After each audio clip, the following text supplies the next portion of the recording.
Hello, hello, everyone. We had a funny. This is Dr. Garrett Smith, the nutrition detective, around these here YouTube parts. Joe and I had a little fun thing this morning. I was about to start the live stream, and Joe goes, "Give me a second one," and I'm like, "Oops, already hit the countdown. We're heading down. 5, 4, 3, 2, 1." Anyway, the joy of doing live stuff. So, what are we going over today? Well, for those of you who want to find more out about me and what we do afterwards, all of the links are below. nutritiondetective.com is our main website. What are we going over today? We are going over sleep apnea, where people will, stop breathing during sleep. You hear them, and they stop breathing. They get hypoxia. They get low oxygen, and that is also like snoring is a precursor to sleep apnea. So for those of you who know someone who is a snorer or who has sleep apnea, and you'd like to help them fix it, or you'd like to fix your own, I'm going to show you in terms of what we do here, which is toxic bile theory and fixing things like vitamin A toxicity and copper toxicity and zinc deficiency and selenium deficiency and magnesium deficiency and all the things. Those of you who have seen videos of mine in the past, you're going to see the exact same pattern showing up for sleep apnea that shows up in all the other conditions that we cover here. So the thing to remember is that in different people, different ages, different genders, different genetics, different whatever, all the differences that you could find within people, the exact same patterns, the root causes of disease are showing up again and again and again. And this is what I go over via the research every week. Okay. So let me get my phone off. There we go. So first, I always like to go through bio. Well, let me just go over a couple of basics about sleep apnea and snoring and stuff like that. Just for those of you who may not want to do all the stuff we do, you don't have to. But sleep apnea and snoring, I'm going to tell you two of the biggest things that you can do to help relieve them or to make them less. First, stop drinking alcohol. Okay? Anybody who has slept in the same bed or in the same room with people, most of us know that if you drink alcohol that night or that day, you're going to snore more. You're either going to snore when you don't normally, or you're going to snore more. This is just this is the nature of the beast, right? Alcohol's a toxin. Alcohol's not good for you. Hopefully you've accepted that by now. All the research where they supposedly hint at a little bit of alcohol being good for you is a lie by the $100 billion plus alcohol industry to try to convince you that your little vice is somehow good for you. It's not.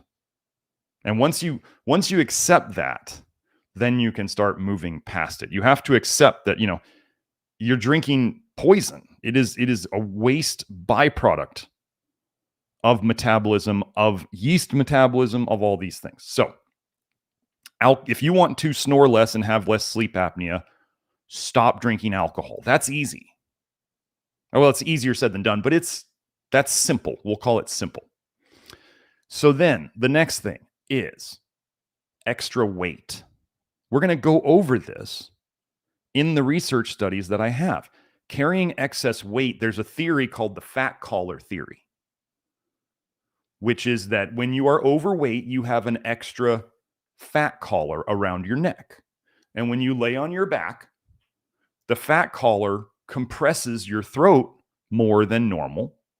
And you probably also, just to throw it out there, you probably also have a fatter tongue, which means that if your tongue falls backwards in your mouth, which it does, especially if you sleep on your back, the favorite position of snoring people and sleep apnea people, if you fall asleep on your back and you have a fatter neck and a fatter tongue, whether that's inflammation or fat in there, doesn't really matter. If it's bigger, it's heavier. If it falls back more and it blocks it more, That's the way it is. So those two things, by losing weight, you can reduce snoring and sleep apnea. So those are like the two most obvious toxicity and mechanical things that you can do to help with snoring or sleep apnea. And those should not seem out there. Now, those of you who have been here, you know that retinol, vitamin A, retinol, is an alcohol, and it goes through the exact same detox pathways that alcohol, ethanol, does. So we always joke about how can alcohol go through a detox pathway and retinol go through a detox pathway? They go through the same detox pathway, but we think that one is a poison and one is necessary. That doesn't make sense, right? And then I've been over in past live streams here and on Twitter threads about all the links between excess vitamin A and obesity and overweight. So these are just some of the things that I've been over previously that can help. I've also been over, I believe I went over in a video, copper and obesity, which we're going to hit on today. So we're going to see all these things connecting again. So let me have a sip before we jump in. Okay. Here we go. Joe, we're ready to go. So first, one of the things that we go over in toxic bile theory, if you have not seen episode 71 yet, go back on the live streams, find the live section of my home channel here on YouTube, and find live stream number 71, the basics of toxic bile theory. This goes over the basics. I don't have time to go over it today. I got like 8 windows to go through right now. So I'm going to suggest, if you want to know how this whole thing works better, or you want to share it with other people, start them there. Okay? Or if you're watching this and you watch this through, then go back and watch that. Okay? So toxic bile is the most toxic thing your body, the most toxic fluid produced in your body. By definition, it is how your liver, when people talk about the liver detoxing stuff, that's how the liver gets rid of toxins, is it puts them into the bile. People say, oh, your kidneys detox stuff. Well, most of the stuff that we're going to talk about that goes to the kidneys is toxic bile that leaks into your bloodstream, and then your kidneys have to deal with it. They don't want to deal with it. And then if it goes past your kidneys, then it goes out your skin, and then you have these toxins coming out of your skin, and this is how you get your skin conditions. You push toxins out through the skin, they irritate your skin. Voila, you have a skin condition. Okay, so toxic bile eats holes through everything. It eats holes through the liver cells that make it. It eats holes through the tiny bile ducts. Then it leaks out. It's called intrahepatic cholestasis, those two things. Then it leaks out through it eats away the big bile ducts, eats holes through them, leaks into your blood. It can eat holes in your gut. That is called leaky gut.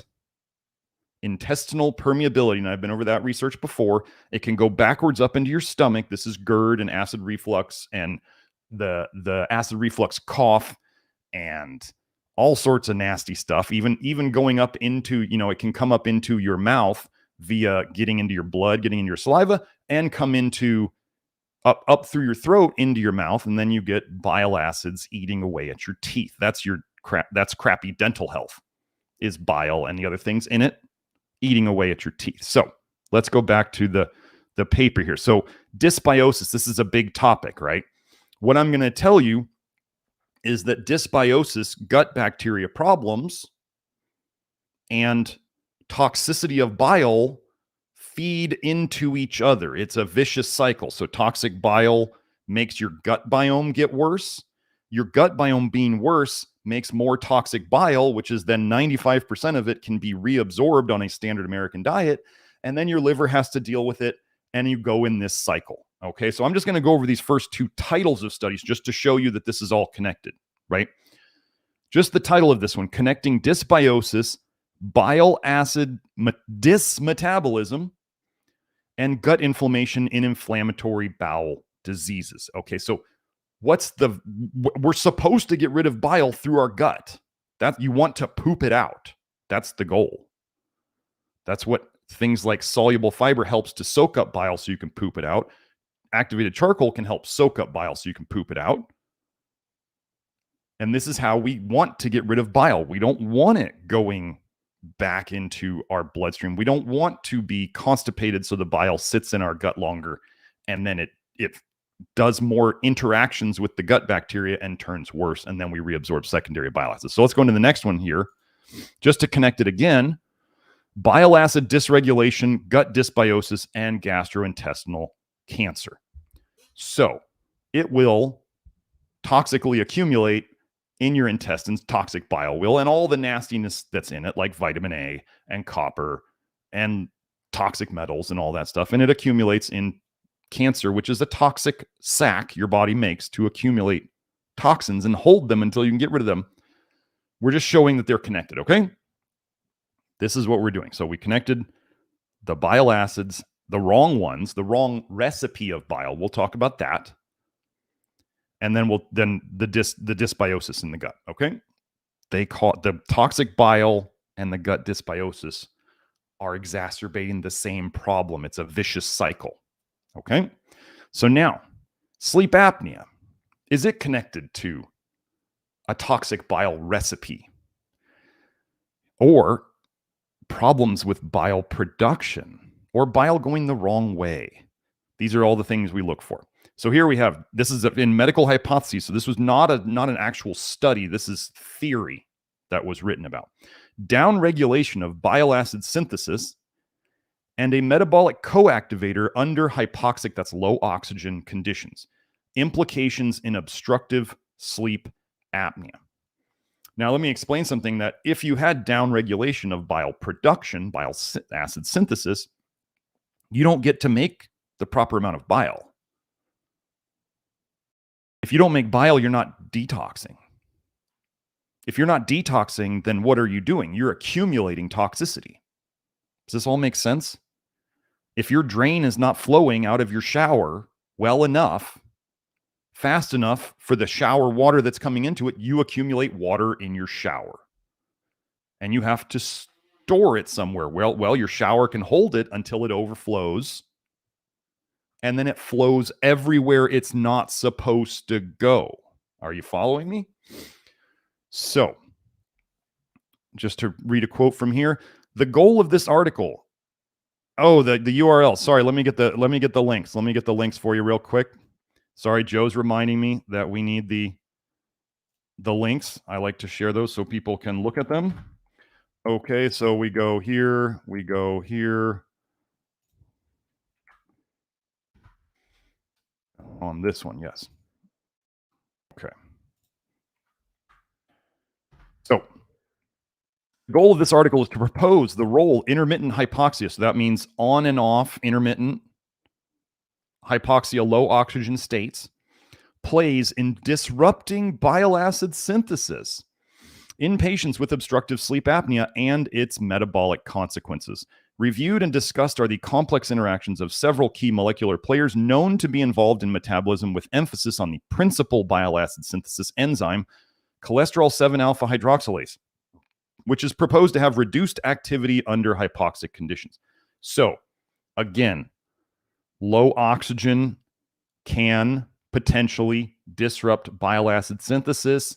You're not getting enough oxygen. You're not making enough bile to get rid of toxicity. And so if you become more toxic, could you then become more sleep apnea, more hypoxic, and you see the vicious cycle continue? Okay.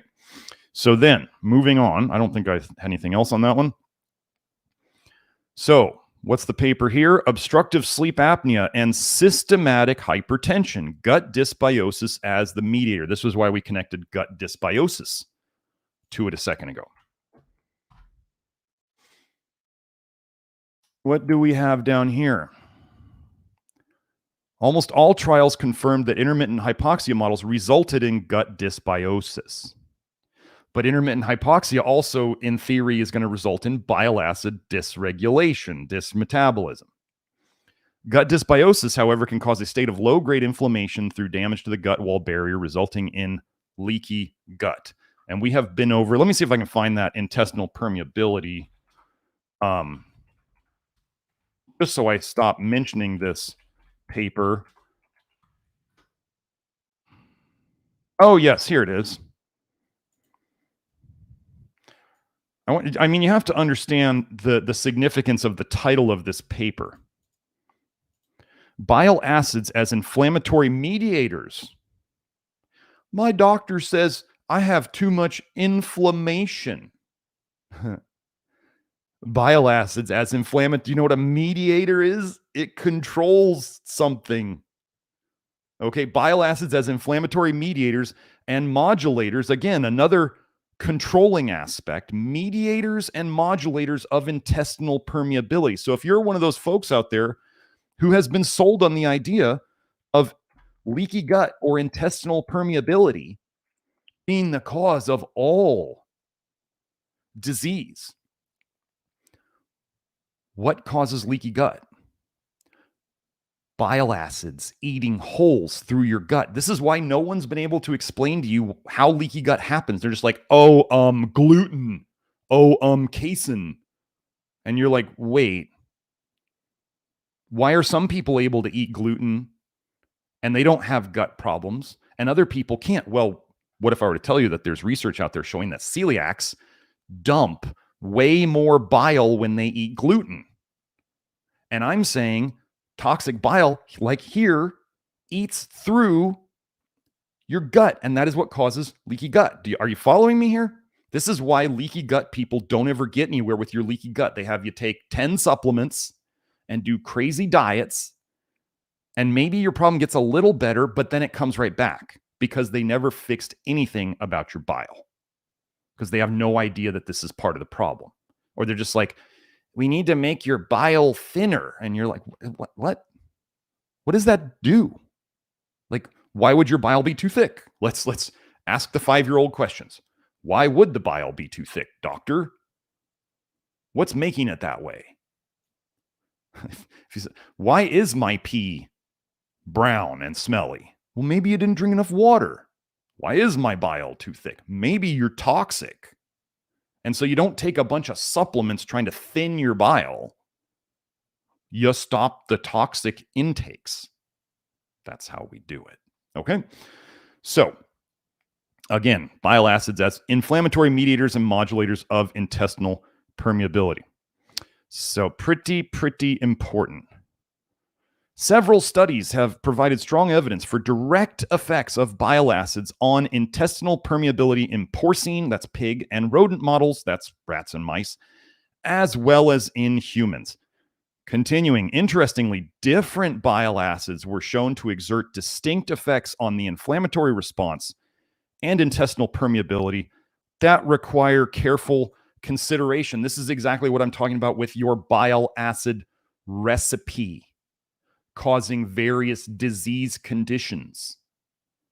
The recipe of your bile determines what conditions you have. Okay? They say it in the research. I got that one right. 356. Yeah. Okay, cool. Hello, Trusty Rusty. So now let's go to the next paper. So that's the connection to bile acid theory. Now let's go into the toxicities. Okay? So this was the search I did. Now this next one's going to require a little bit of explaining. And I do that. I'm fine with that. So we're going to go into, so there goes that glass problem again. There it is. Okay. Here's the paper. Serum levels of trace minerals and heavy metals in severe obstructive sleep apnea patients correlates and clinical applications. Oh, and let me just add what Will said in the comments. I haven't had snoring issues since going low A. It's been nice.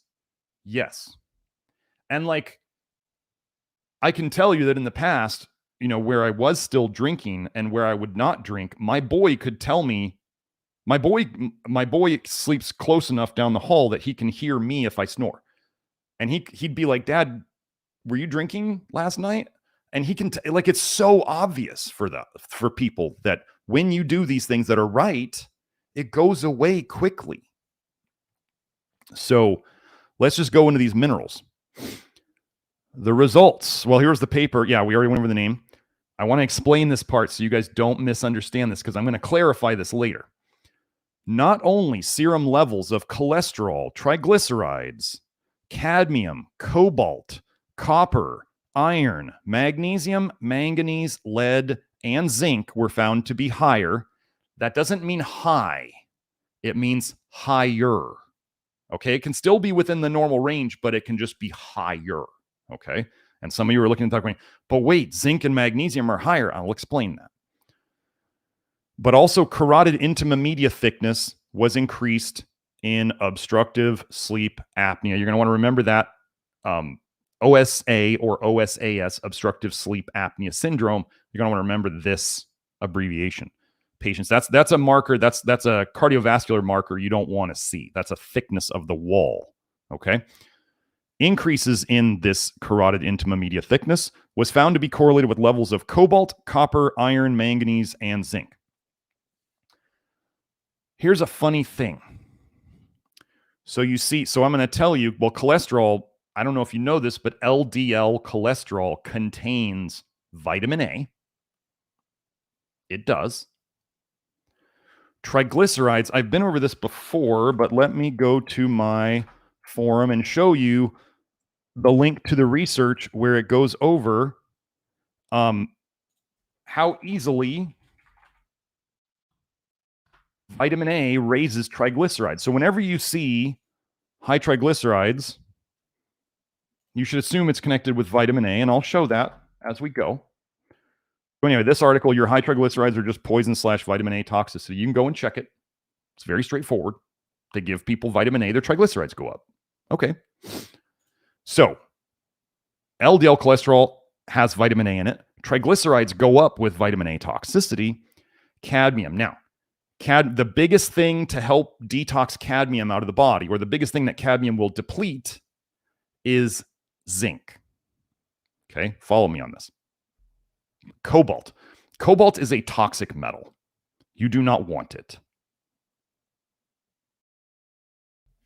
What we see on hair tests is as people do the process as people do the Love Your Liver program and the process, and they're doing the hair testing or blood testing with me and or Nathan, we see cobalt either drop drastically or dump.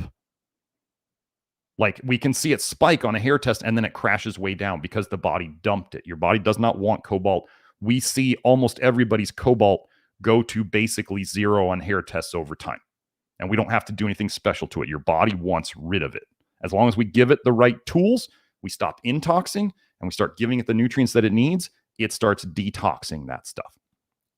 Okay, continuing. Copper. What do you need to detox copper? Well, you need zinc. Okay. Iron. Well, you need zinc. What you know that zinc helps reduce your iron absorption from supplements or even red meat. Magnesium. Well, magnesium helps to fight calcification. We talk about calcification all the time. Manganese. Do you know that zinc is an antagonist to manganese? Zinc fights against manganese, and too much manganese will cause you cholestasis, aka liver injury, aka toxic bile leaking into your blood. You can look it up.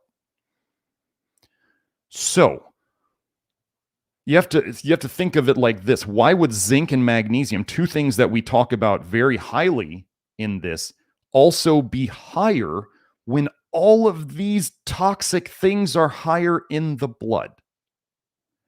Because your body has to protect yourself against it. So think of it as the body will lose good minerals into the blood to counteract the bad minerals. Now, if you don't have enough in storage to do this, you're going to very quickly have the bad minerals go up and the good minerals aren't going to be able to keep up. But if you have enough in there, they will rise together. This is not a good, I mean, it's a protective thing. You want to do it, right? But I kind of liken this, one of the best analogies I've had is like, if there's like fighter jets flying and the back one's trying to shoot toxic things at the front one, and the front one puts off the flares, right, to distract the missiles. Those flares are the good minerals like zinc and potassium and magnesium. It has to dump them or else it's going to get destroyed. You don't want to have to dump them, but you will to protect yourself because it's better than being destroyed. So did I do this one, Joe? 25107. Yeah. Okay. So this is why you can see the bad ones go higher and also the good ones go a little higher. It's a protective mechanism, and we see this on blood tests. We see this on hair tests until eventually we have detoxed the toxic metals and those go down, and then we see the good minerals go up. So it's normal for them to move up and down together while you're still toxic. But as we get you less toxic and more nutrient filled, the nutrients go up and the toxins go down. But that's not what they're doing in this study. They're just taking people off the street basically and measuring their serum minerals. I mean, they have people who have apnea, right? Okay, so let's keep going. We did that one. Now, here's a fun one. Oh, and Will posted a paper just connecting all this stuff. Fasting plasma glucose, hypertension, diabetes mellitus, smoking, and chronic obstructive pulmonary disease, COPD, increased parallel to increased serum triglycerides. So remember how I just told you that vitamin A is connected with high triglycerides, and then they can connect high triglycerides to all these diseases? Okay. So here we go again. So I told you about how I've connected that, that there's the connection between overweight and sleep apnea and snoring. Okay. And I've connected vitamin A to obesity, and I've connected copper to obesity before. Now, let me explain something before I start here. Retinol binding protein 4. Retinol binding protein 4. If you want to hear some of the double speak that you hear the nutrition science world talk about, is they'll say, oh, you need retinol binding protein to deliver the lovely vitamin A to your tissues that they need it so badly. Okay. Oh, let me get this. Okay. Sorry about the link. So retinol binding protein is, you need it to deliver it to your tissues. So let's establish some facts here. Your liver does not make retinol binding protein unless there is retinol around. And the scientists have said that you can measure retinol binding protein 4 as a surrogate marker, as a stand-in marker for serum retinol levels. They say the two go together close enough that you can measure one in place of the other. Okay? So let me find this definition. Retinol binding protein inflammatory adipokine.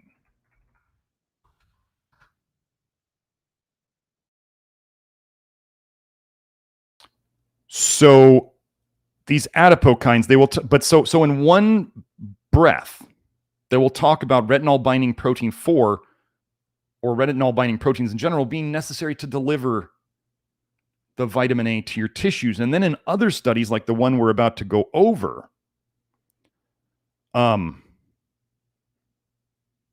here we're talking about, so adipokine role in physiopathology of inflammatory and degenerative diseases. Let's just go over this.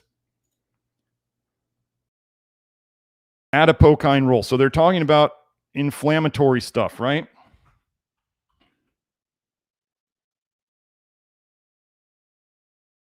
So they're putting retinol binding protein 4 in this paper as talking about inflammatory adipokines. So wait, here, I want you to understand something. How can it be your body makes this super wonderful binding protein for retinol that you need and is supposedly good for you to deliver vitamin A to your tissues, but it's inflammatory itself? Or do they have it mixed up? And the fact is that retinol binding protein, you don't need vitamin A, which I've shown via research, and retinol binding protein and cellular retinoic acid binding protein are made to protect you from free retinol. Free retinol, vitamin A that is not bound to a binding protein, is extremely toxic. Okay? So doesn't this make more sense that retinol binding protein 4 is made to protect you? And that when retinol escapes from retinol binding protein 4, which it does, it causes inflammation. And the more retinol binding protein you have around, the more vitamin A you have around, so you'd have more inflammation. Okay? This should all make sense. We were on this one. Okay. So let's look at all these funny things coinkadinkly connected. Obstructive sleep apnea syndrome is related to the increased prevalence of cardiovascular disease and metabolic syndrome. Okay, so we're tying all these together. Metabolic syndrome would be pre-diabetes. A novel adipokine. Novel. Like it's new. When was this? 2009. Like, oh, novel. Anyway, a novel adipokine, retinol binding protein 4, RBP4, was reported to be associated with insulin resistance, aka pre-diabetes also, and the prevalence of type 2 diabetes. We have been over the connections between diabetes and toxic bile theory before. Marilyn asks, is free retinol the same as free radicals? No. Antioxidant theory as a whole is garbage. Just throw it in the trash. Do not try to eat antioxidants purposely from plants. So here we go. So we're talking about plasma RBP4. It was positively correlated with visceral fat areas and plasma triglyceride levels. Positively correlated means as plasma RBP4, blood retinol binding protein goes up, so does your abdominal fat. I'm sorry. Visceral fat means fat around your organs. That's the worst kind of fat.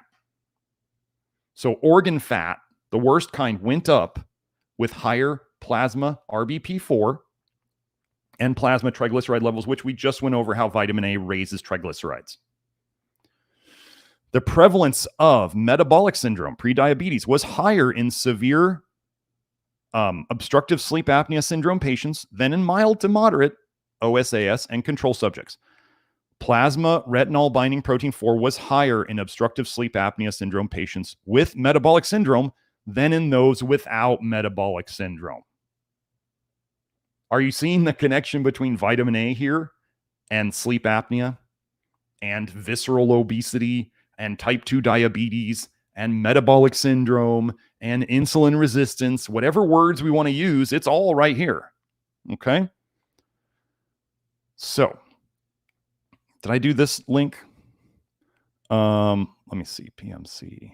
I think I did, didn't I? What is this one? Let me see if I got the right link. Is this it? Oh no, that's that. Okay, so let me get this link. Let me get this link for you. If I did it already, whatever, I did it twice. Okay. Now let's just do another one. Okay, significance of plasma irisin, I don't even know what that is yet, adiponectin and retinol binding protein 4 levels as biomarkers for obstructive sleep apnea syndrome severity. Wow, they're going to measure the severity of sleep apnea or try to do a lab marker to show how severe the sleep apnea is because they might correlate so well. So the AHI, apnea hypopnea, that's not enough breathing index. RBP4 levels were higher in severe obstructive sleep apnea syndrome compared to other groups. There was a positive correlation between retinol binding protein and the apnea hypopnea index. As a predictor of obstructive sleep apnea syndrome, retinol binding protein 4 had the highest sensitivity.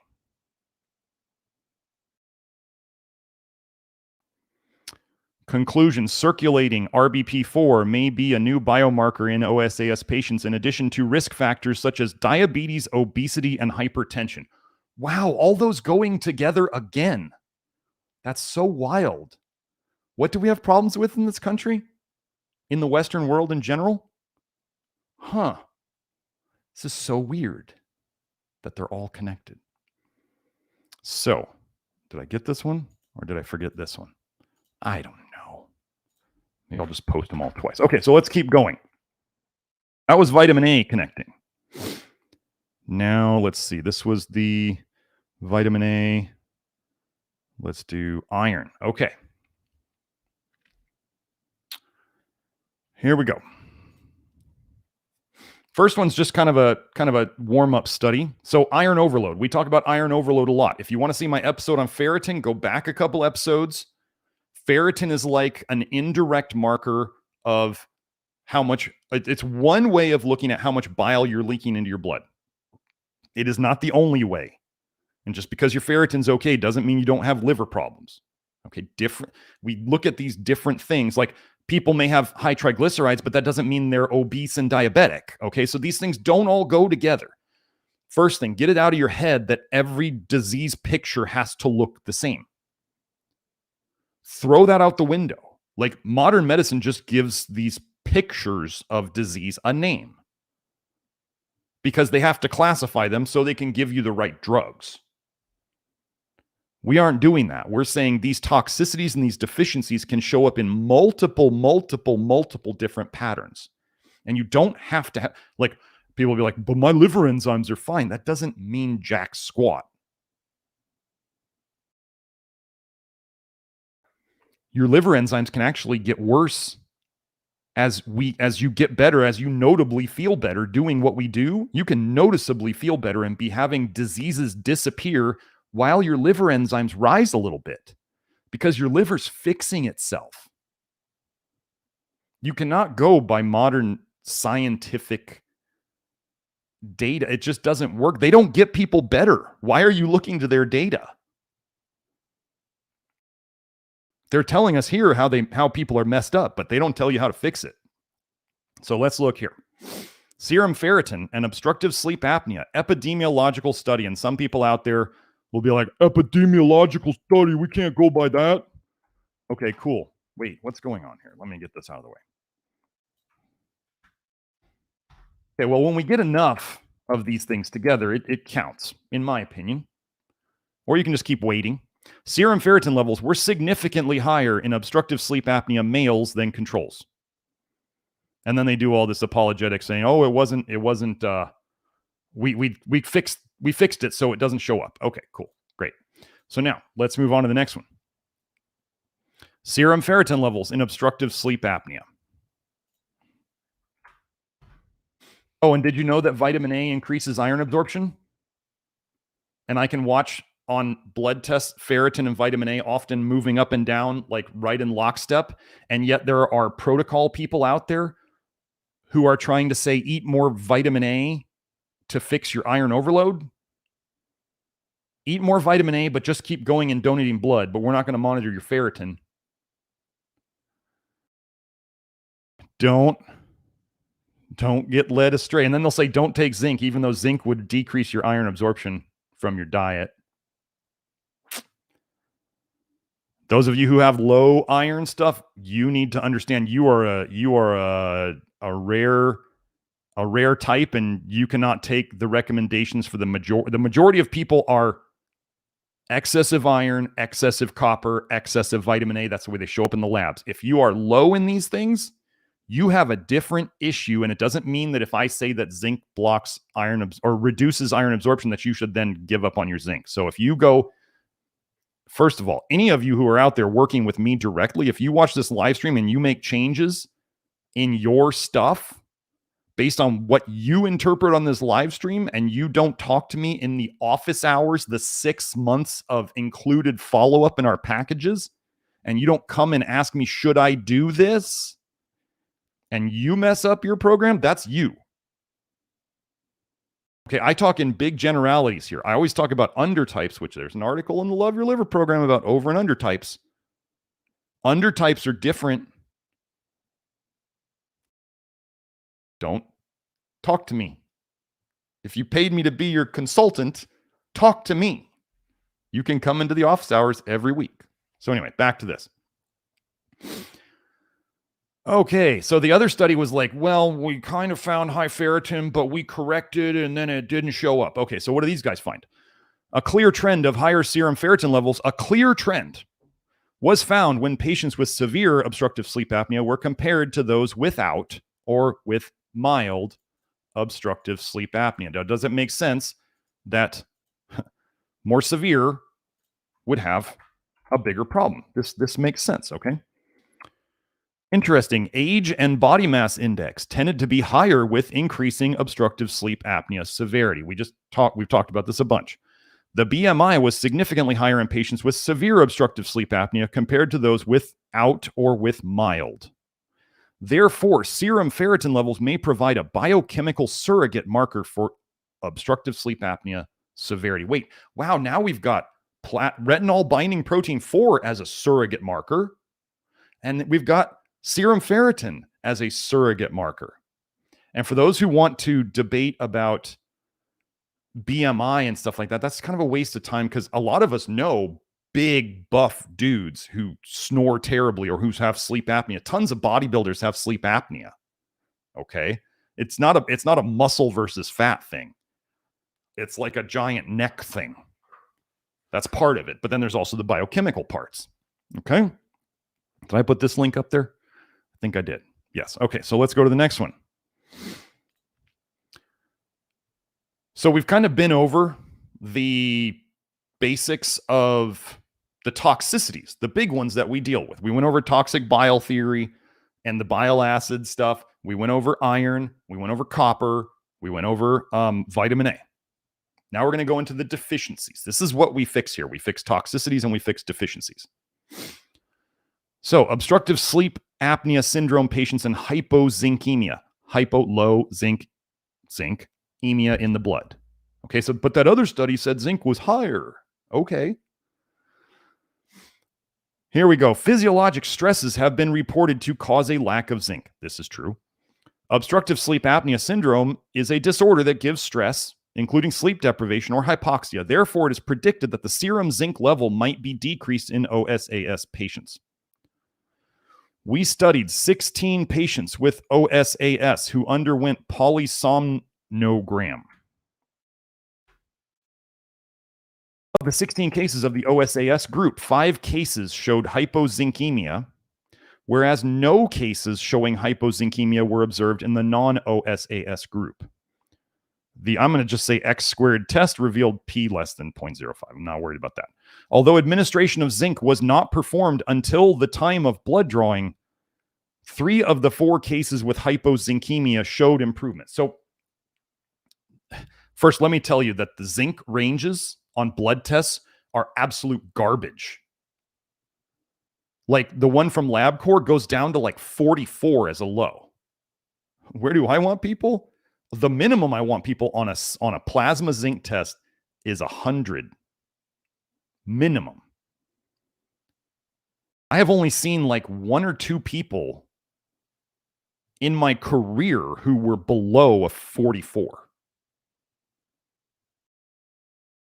I can't imagine. I mean, that means it's only 2.5% of the population was below 44.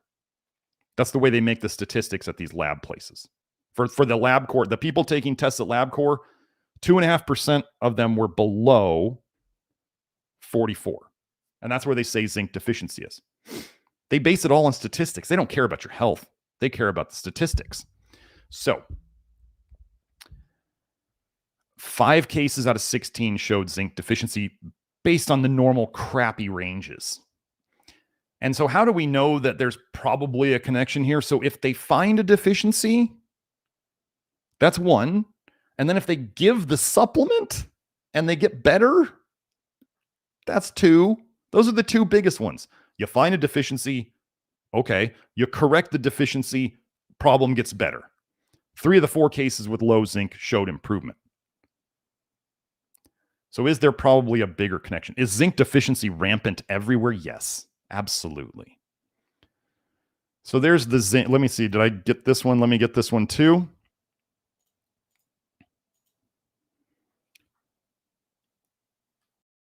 Let's go here.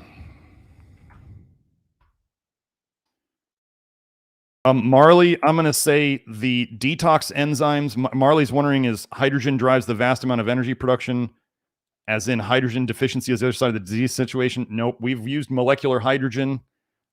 Didn't do what everybody says it would.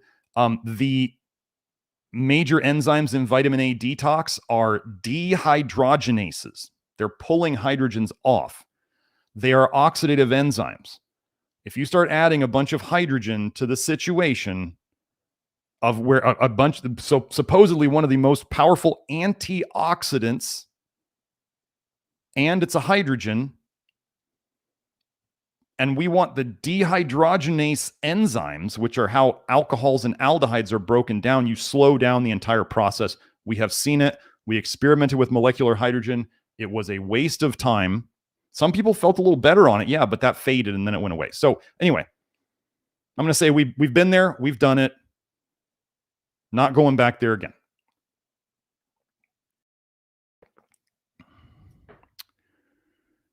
So here we go. Zinc is indispensable. Indispensable. That's pretty important, right? In exercise-induced cardioprotection against intermittent hypoxia-induced, that's like sleep apnea, left ventricular function impairment in rats. Now, so I want you to hear what they say here. So intermittent hypoxia is IH. This study aimed to investigate the interactions of zinc and exercise on intermittent hypoxia-triggered left ventricular dysfunction. That's the part of the heart, the left ventricle, not functioning right, in a rat model that mimics intermittent hypoxia in obstructive sleep apnea patients. So they're basically trying to give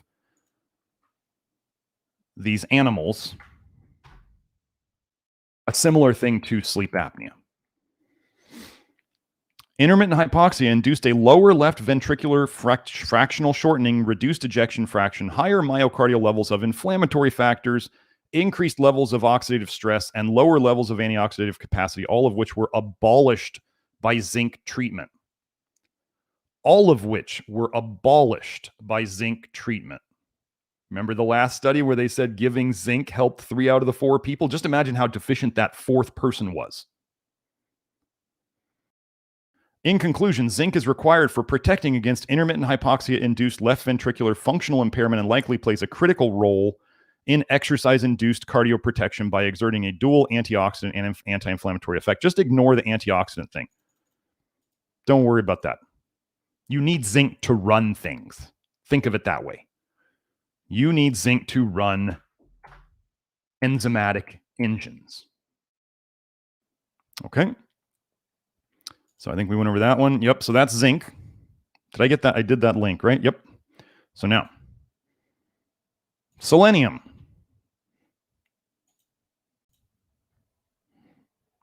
There wasn't a lot on it. But let's go. Here's the link. Why should we care about selenium and obstructive sleep apnea? Well, what a coincidence here. Insufficient intake of selenium has been associated with diabetes, inflammatory disorders, and cardiovascular outcomes. Well, hey, funny thing.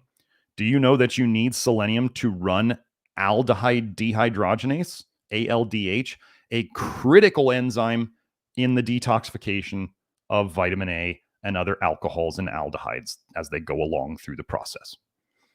Slow ALDH is the cause of a lot of people's disease. You need selenium to run it. Funny that when you can't detox aldehydes, of which alcohol, ethanol, can turn into acetaldehyde, you need to detox that, but retinol also turns into retinaldehyde or retinal, and you need to detox that. Funny thing that we're finding that most people just know alcohol causes snoring and sleep apnea, and as we're seeing in the research, they can pretty much say that based on your blood levels of RBP4, they could tell you how intense your sleep apnea is. Are we connecting this all? Nobody else is going to do this for you, folks. If you're waiting for research to specifically come out saying all of this together, wait, just hold your breath. I know what'll happen. So here, again, we have the AHI, apnea-hypopnea index. Okay.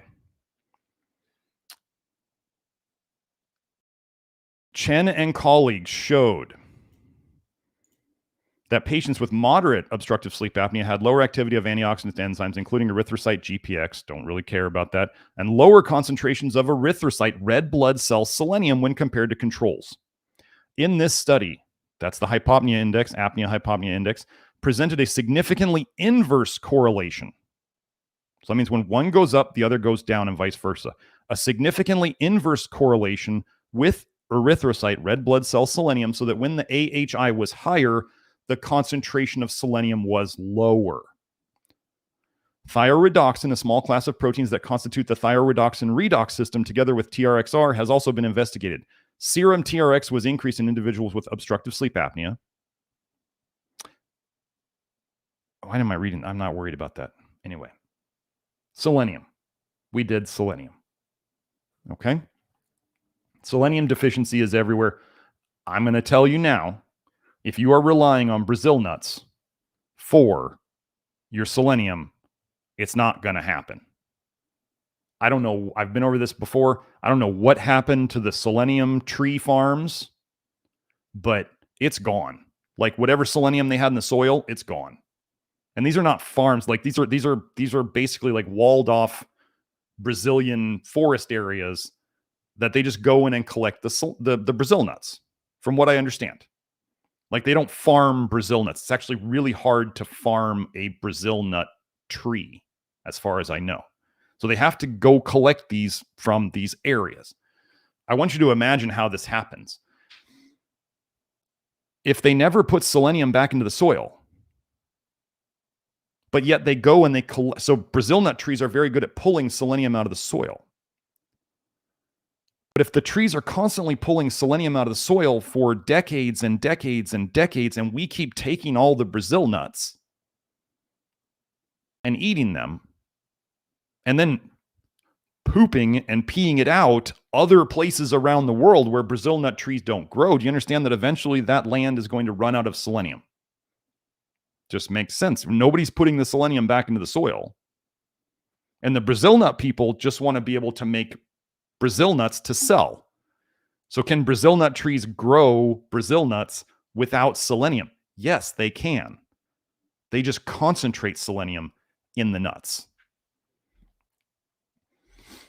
So Joe was commenting, if glyphosate was sprayed on the forest, it inhibits the plants from uptaking things like iron and magnesium, probably selenium as well. That's quite a possibility. Yeah, I mean, remember, folks, glyphosate. I don't know if they'd spray glyphosate on those areas, Joe, because it's a herbicide. It will dry out plants that are not immune to it. So it will kill plants. I mean, that's what it's for. That's why they have to make GMO plants that are immune to it. Glyphosate sucks the minerals out of things. That's how it dries them out. You suck the minerals out, and then you suck the water out basically with it. That's why Roundup will dry up your weeds so fast, because water follows salt. If you pull the minerals out of something, the water will just leave it too. So remember that glyphosate has a patent as a biocide. Biocide. Pesticide means it kills pests. Insecticide means it kills insects. Rodenticide means it kills rodents. Vitamin D3 is a rodenticide, if you didn't know. So biocide kills life. Wow, they have a patent on that. That's how bold they are, and they're willing to just throw it in your face that, yes, this kills life. We're going to get a patent on it. Anyway, so there's selenium. Let's go into magnesium. Now, lots of people are, already understand magnesium. First, I'm going to tell you pills of magnesium, for the most part, generally don't work to raise your magnesium levels. Oral magnesium you take by mouth, is good at helping you poop, for the most part, if you need it. Magnesium you absorb through your skin is better at helping raise your systemic levels of magnesium, your tissue levels of magnesium. And no, we don't suggest Epsom salts. Don't put more sulfur in your system.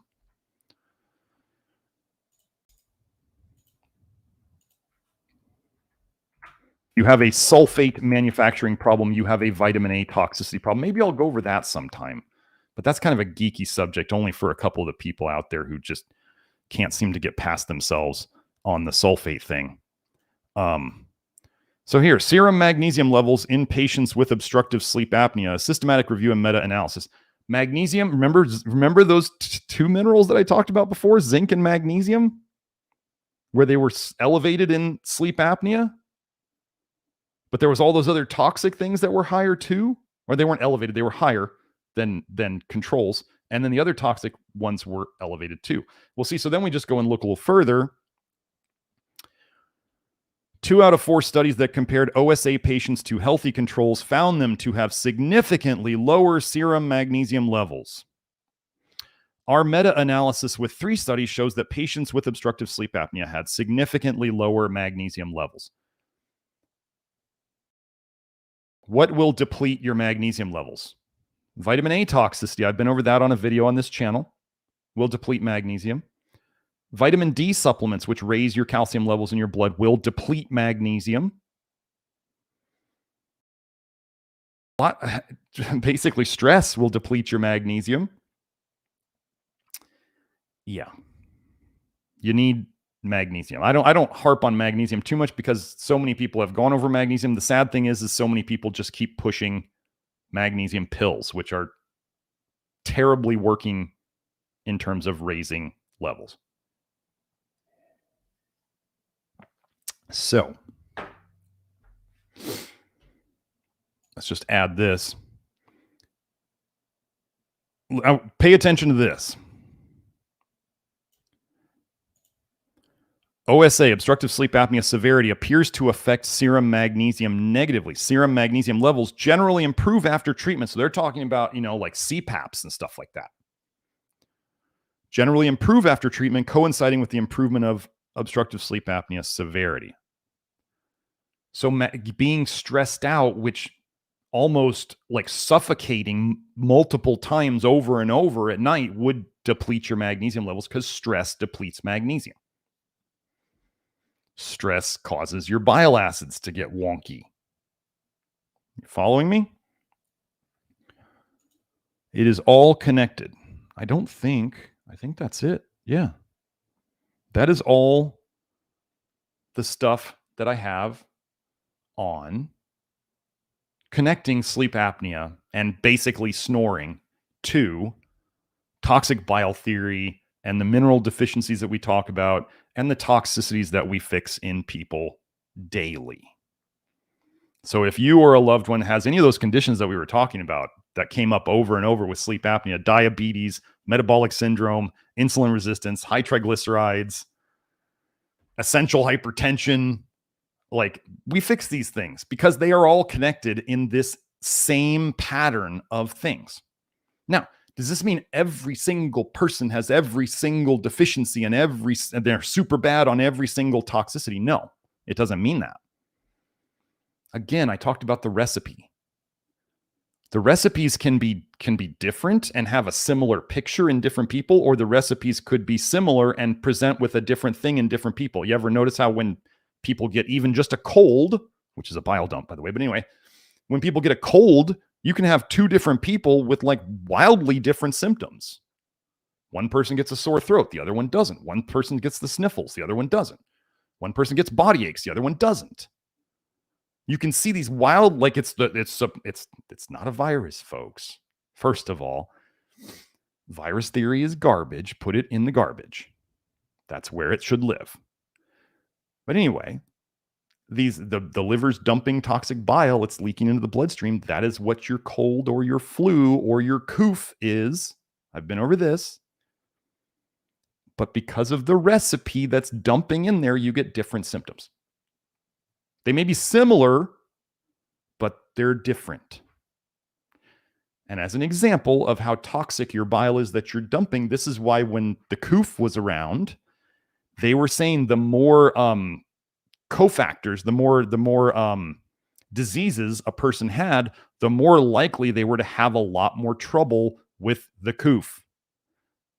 Was because, I'm going to tell you why, you're guessing already, their bile was much more toxic and they were leaking much more of it. And this is why they had more diseases already.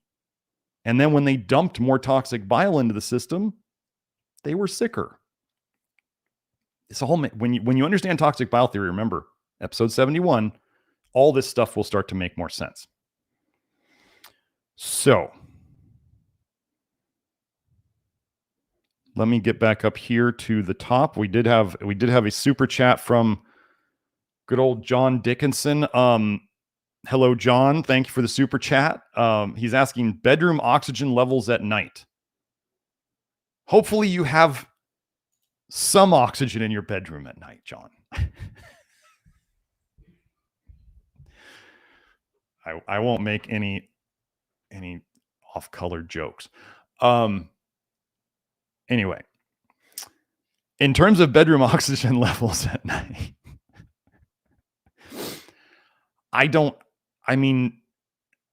could you pump up your bedroom oxygen levels at night somehow? I guess you could, but so again, that's trying to put a Band-Aid on a gaping wound, and it's not like, that's CPAP levels. Can you force oxygen levels into the system with positive pressure and help the hypoxia problem? Yes, but the hypoxia problem is a symptom of something else. So can that help, or should people measure it? Yeah, if you want to, like, if somebody did all of this stuff, let's say they were getting healthier, they were getting less toxic, they were getting their minerals better, actively doing this stuff, they were, shedding excess weight, which was either from residual toxicity and or if they were just a person who eats too much, which happens, and they did all of that stuff and they still had a problem, then yeah, they could absolutely look at, they could do more oxygen all the time, whether that's a mask or, CPAP, or just kind of like an oxygen mask, or they could measure the oxygen levels and see how it's going. But I'm after the root cause. So they could, anything like that's affecting the oxygen pressure that's going in or something like that. Can they do that? Yes. The sad thing would be if somebody did that and let's say they felt like their sleep apnea got better. Like, how many people, those CPAP machine companies love to sell these thousands and thousands of dollar machines to people. And they'll do, I'm guessing the sleep apnea people will say to people, just like we have gastroenterologists telling people, your digestive disease has nothing to do with what you eat or don't eat. And people are going into them and being like, but I know that what I eat affects my digestion.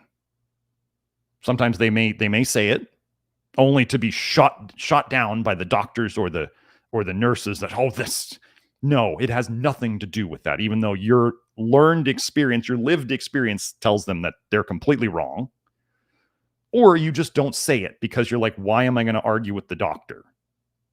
Because you're just not that type of person, which is fine.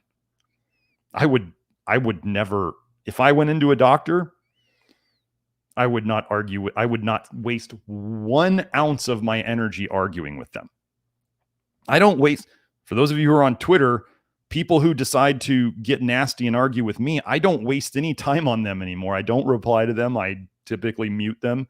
If they decide to character attack me, which, as I posted today, character assassination in a debate is the first sign you have of a weak mind and a toxic liver. I don't waste time on people with weak minds and toxic livers. People, there's a guy on Twitter, Matthew, at Good Texture, and he was questioning what I was doing in the very beginning, and he was asking me questions in a inquisitive manner. He was honestly asking questions and not character attacking, and I showed him the research as I do here, and he saw it, and he understood it, he grokked it, and now he is, along with Bluford, they're two of my biggest advocates on Twitter. People who come at me who are like, this is the most ludicrous, stupid stuff I've ever seen. You don't get to stick around. You don't get to stick around in the comments here. You don't get to stick around on Twitter. I don't have any time to waste on you. When you're sick and you realize I was right and you come crawling back, then we can talk. But anyway, the bedroom oxygen levels at night, John, that's something you can mess with if you want. But the root causes is the things we're talking about. So Let's see. Joe, did we get all the links for the studies? Did I go look through all of them and tell me if I missed any? I think I got them all. Oh, CK says I was at the sleep clinic during winter too. Well, CK, if you want to, we've been working on your stuff. If you wanted to bring up any of that in the comments, you can. Let's see. Let's go down here. Yeah, Joe said reaching for my zinc bottle, and Will said don't overdo the zinc. This is an important thing, folks. I talk about zinc and selenium and molybdenum a lot. Can you overdo zinc or selenium or molybdenum or any combination of those three things? Yes, absolutely. No one's here denying that you could overdo it. That would be dumb. But can you take too much? Yes. Can you drink too much water? Absolutely. People are drinking too much water on a daily basis. Just hydrate. No, that you can over dilute the soup. If you haven't seen my hydration video in the Love Your Liver program, you should watch the hydration video. And once you understand the soup analogy, hydration makes much more sense. But can you kill yourself with too much water? Yeah, you can. Does that mean you don't need water? No. There's a big difference between things that we need that you could overdose on versus things like, oh, I don't know, vitamin A that you don't need that people are overdosing on all the time because it's only a poison. It's like mercury. You don't need vitamin A. You don't need mercury. So the doses. So let me go over this real quick. The doses of the basic foundational doses of zinc and selenium and molybdenum that I believe can work quite well for most, not all. No supplement works for everybody. The thing that I made, Keystone Minerals, which is in our shop at nutritiondetective.com. Joe will probably put up the link here pretty soon. Those are the foundational doses that most people will do well on. That is not going to overdose you. However, are there some people out there who are really, really toxic and too sensitive to take it at the start? Yes, absolutely. Anyone who tells you that their supplement works for everybody is full of garbage. Anybody who tells you that everybody should megadose supplement X, liars. I remember I've said this before. I worked for Dr. James Wilson, who was the guy, not Lawrence Wilson, the hair analysis guy, but Dr. James Wilson. He was an ND, PhD, and DC. He was a chiro, a naturopathic doctor, and he had a PhD. He wrote the first book on adrenal fatigue.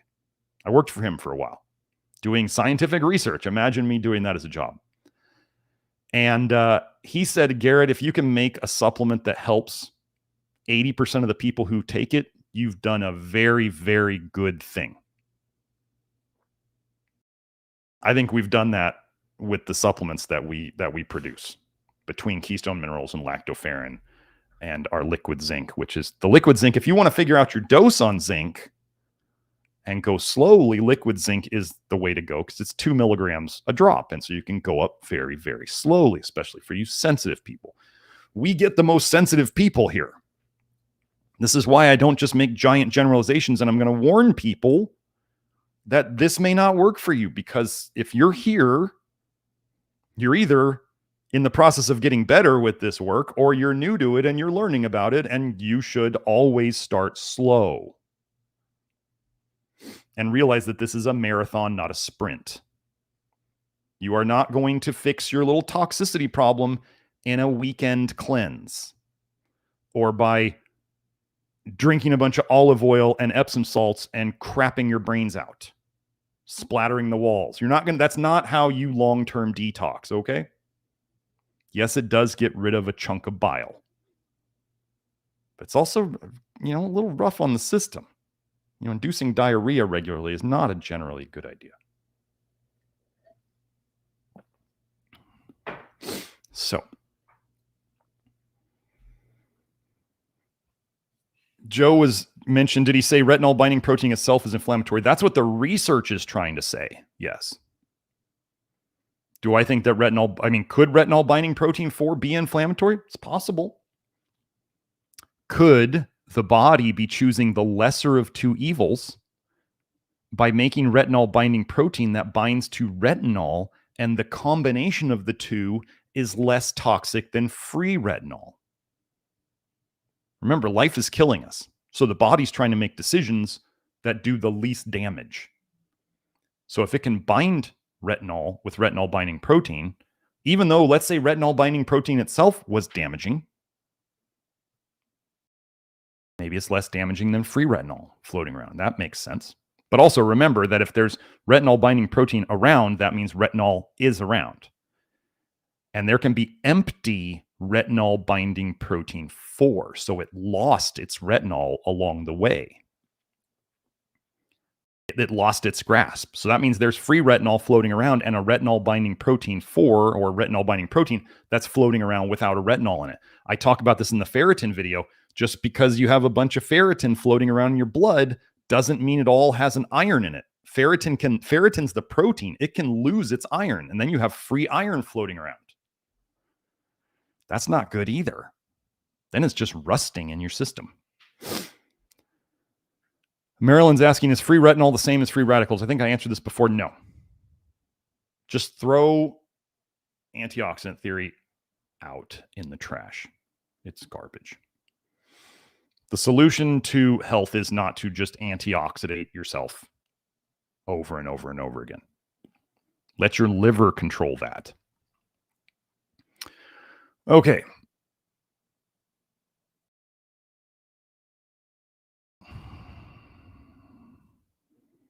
Let's see. Christina says that's good to know about the liver enzymes when I was talking about them being high or low or going higher potentially during the process. She says mine were just recently were slightly low. I don't know that low liver enzymes, I don't have a lot on what that implies. Not a common situation. It could be an undertype. It could be that the liver is, if you tend to be an undertype, Christina, that may be part of the undertype presentation where the liver's not quite doing as much as we want it to, kind of running slow. The Lone Squid says, I still donate blood 3 times a year to get it all out of storage. Feels like I'm aging in reverse. Yes. What we do here, we do. I want to thank all of you out there who are sending me thank yous for me doing this. I want to thank all of you who send those. It's hard for me to say you're welcome so many times. It's really awesome. People have been what I'm saying is people have been very recently, especially recently, I should say, going out of their way to thank me for this work. And I want to say, I appreciate all of you. Thank you so much. I don't know what I'd be doing if I wasn't doing this. And the aging in reverse thing, we hear this often. Things that oxidize, like again, I said antioxidant theory is garbage, but things that oxidize in our body, like iron rusts, and copper has its own like copper rust, right? There's normal copper color, like the bronzish, that then turns the turquoise-ish, bluish green color. That's oxidized copper. These things, when they're floating around your system, free, oxidize and cause tons of damage. The answer is not to antioxidate them. It's to bind them to proteins and not put them in an excess in the first place. But yes, as we have less of these oxidizing things. And then as I went over this on Twitter. Oh my gosh. You guys actually, let me go over this post that I went over on Twitter. Let me find it. Joe, don't switch over to it yet. Let me find it. So it's the connecting vitamin A and cataracts.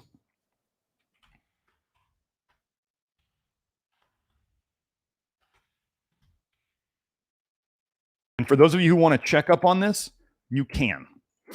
Okay, Joe, let's get into it. So let me put this link on there for those of you who want to go and find it. And for those of you who want to Follow me on Twitter.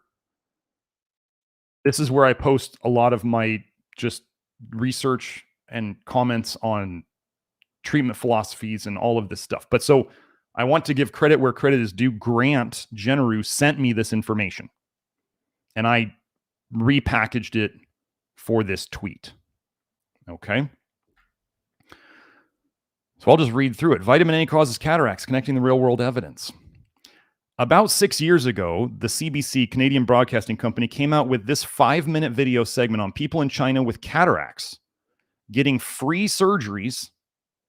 And the original version is here. So this video, this is the link to the original version on, I believe this is on the Canadian Broadcasting Company YouTube page.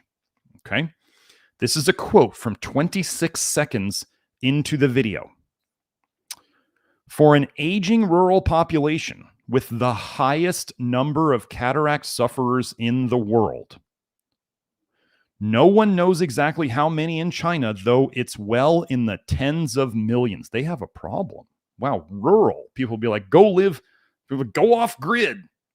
You'll get healthier. Okay, maybe. You can poison yourself with natural foods, and that's what we're going to show here. And as my comment, you'll note that the patients, you'll watch this and you'll see it, have many liver or age spots. They're the same thing. Liver spots, age spots. Bad skin in general, and most seem to have an orangish tint to their skin. Go watch it. You'll see it.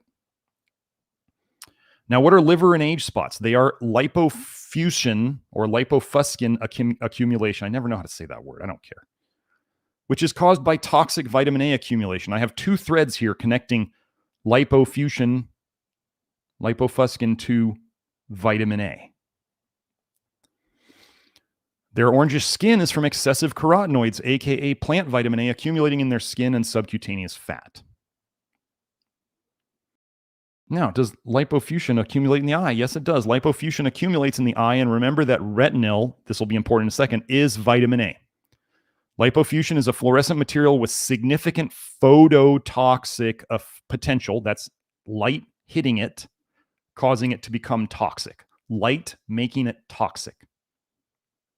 Oh, it's pretty important that your eyes have light, right? That accumulates with age. What are we talking about toxins doing with age? They accumulate with age. In the retinal pigment epithelium, RPE of the eye. It is thought to be a factor in retinal degeneration. Here's one of the cool things, retinal. Retinal means related to your retina of your eye, but retinal, same spelling, is retinaldehyde, a toxic vitamin A form. Weird that they named the 2 things the same thing. It's almost like they wouldn't want you to be able to find one or the other. They want to confuse the matter. Why would they name 2 things so important, supposedly so important to the eye, as in related to the retina, and vitamin A, which they say is necessary for the eye? Why would they name them the same thing? In retinal degeneration diseases, the most extensively characterized lipofuscin component, N-retinylidene and retinylethanolamine, A2E. Oh, wait, you mean they called it A2E to hide the vitamin A connection again? Don't you think they should put like an R in there? 2R, A2E, or something like that.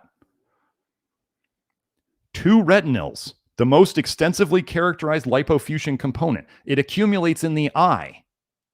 It is the source of your age spots and your liver spots. And what do we see on the program? People say their liver spots and their age spots go away over time.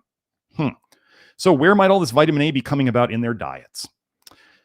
Key quote from 407 in from the YouTube one.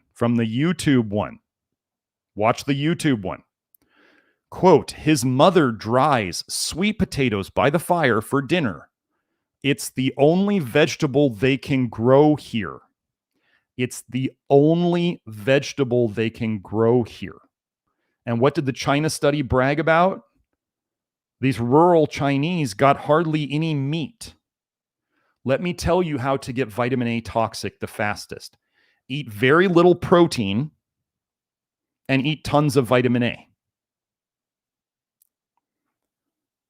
Guess how you make retinol binding protein that protects you from vitamin A? Oh, well, you do have to eat protein and you need zinc. Where are the best sources of zinc in the diet?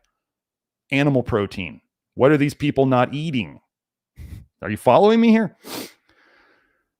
Wouldn't it be strange then if someone in the Canadian media, the CBC, edited out the connection between very high vitamin A food consumption, a la sweet potatoes, and the population with the world's highest rates of cataracts?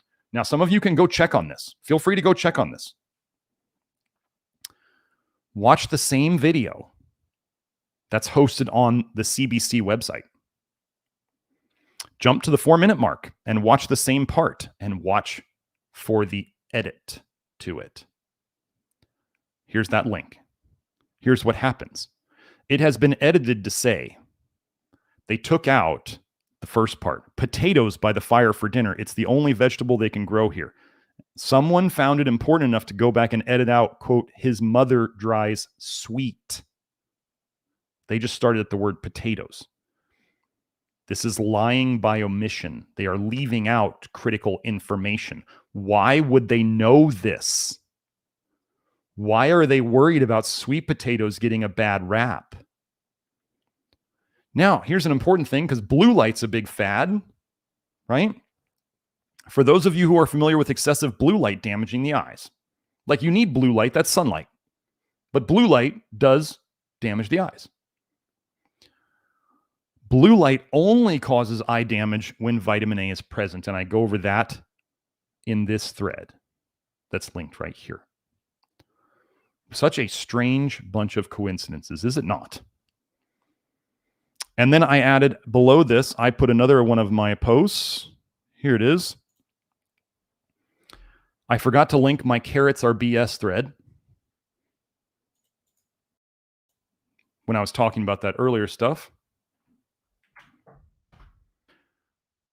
There was a study when people talk about carrots supposedly helping night vision. You'll learn in my thread that it was World War II propaganda that started that lie, and that carrots actually in the research worsen night vision.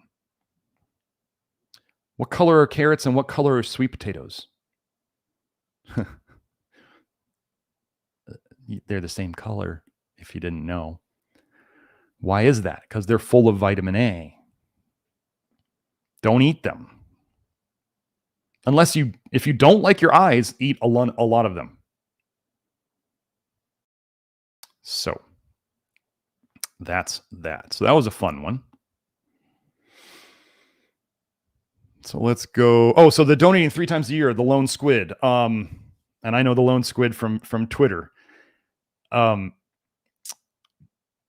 people, so one of the things that I've seen that can cause trouble from refugees from certain protocols is that they will have people donate blood like every 8 weeks, ongoing. Boom, boom, boom. Like every 2 months, they're donating blood. Now, the people who run a lot of the protocol, the practitioners who run the protocol, many of them are not licensed medical practitioners, and they can't order blood tests. And they don't have people monitoring their ferritin to see if they're getting too low. And they will drive these people to very, very, very low ferritins. And then what happens is as they drive these people more depleted and more depleted and more depleted and more depleted, when these people complain of symptoms, and I have gotten this direct feedback from people who went through this abomination of a process, that they got worse and worse and worse. And they were just told that, oh, it's your iron overload coming out of your liver and you're just detoxing, and just keep going and just keep going and just keep going until these people quit. And if they continue to post to the Facebook group associated with this, they will eventually be kicked out because they're just not reacting correctly. What kind of practitioner, if you have somebody do something over and over and over again, and they're getting worse every time, what kind of practitioner says keep doing it over and over? You'll just eventually magically get better. I know an ND who specializes in iron overload treatments, hemochromatosis. He had hemochromatosis, and he did enough blood donations in a row to lower his ferritin. He got it down to 11, and he said he was walking into walls. He was so out of it mentally. This is what happens when you don't monitor your ferritin at all, and you donate too often. You can deplete the heck out of yourself. I had a guy with a 500 ferritin who went and donated blood, and he felt terrible after it. He had a 500 ferritin. Did I expect him to feel terrible after it? No, I would have expected him to feel either nothing or feel better. He felt terrible. You know what I told him? Don't go and do that again for a good long while. Obviously, something's not working right now for that and you. It can just be a stress reaction. When they stick a needle into your vein, you get like a vasovagal reaction. You can get a low blood pressure, drop and throw up and get dizzy and have all sorts of problems. Is that worth it? Did it take out something? Let's say he was borderline deficient in something we didn't look at, and it took too much of that out of him, and then he felt worse. That's possible. So anyway, for people who are not monitoring their ferritin every 6 months at least, I would generally not donate more than twice a year, once every 6 months, if you're not monitoring your ferritin. If you're monitoring your ferritin, that's a whole nother ball of wax. I don't know why my focus on my camera is going in and out.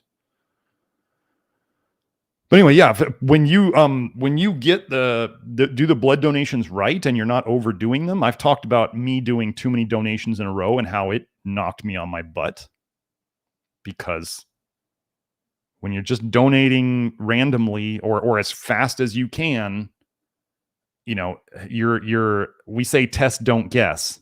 You're guessing at your ferritin levels. I'm not saying this just to you, the lone squid. I'm saying this to everybody. If you're just willy-nilly donating blood too often, you're probably going to deplete things. But how do you know if you don't measure it?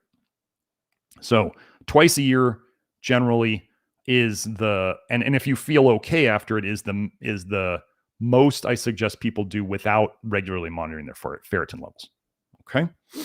So, let's see. We skip over this. Wait, it just jumped. The thing jumped again. I can't stand why it does this. Anyway,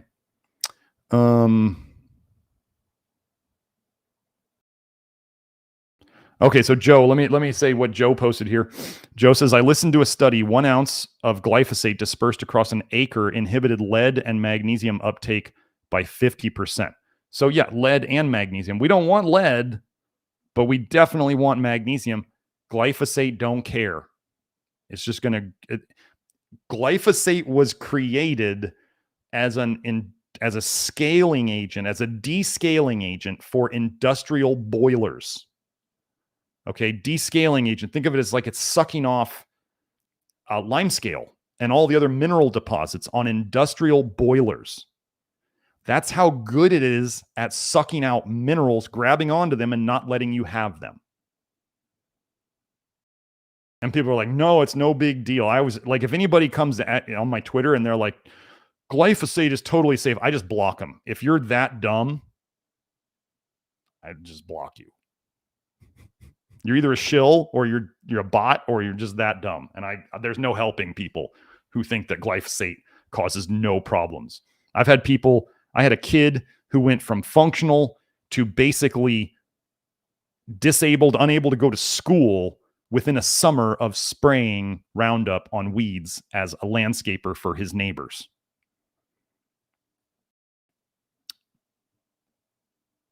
Yeah.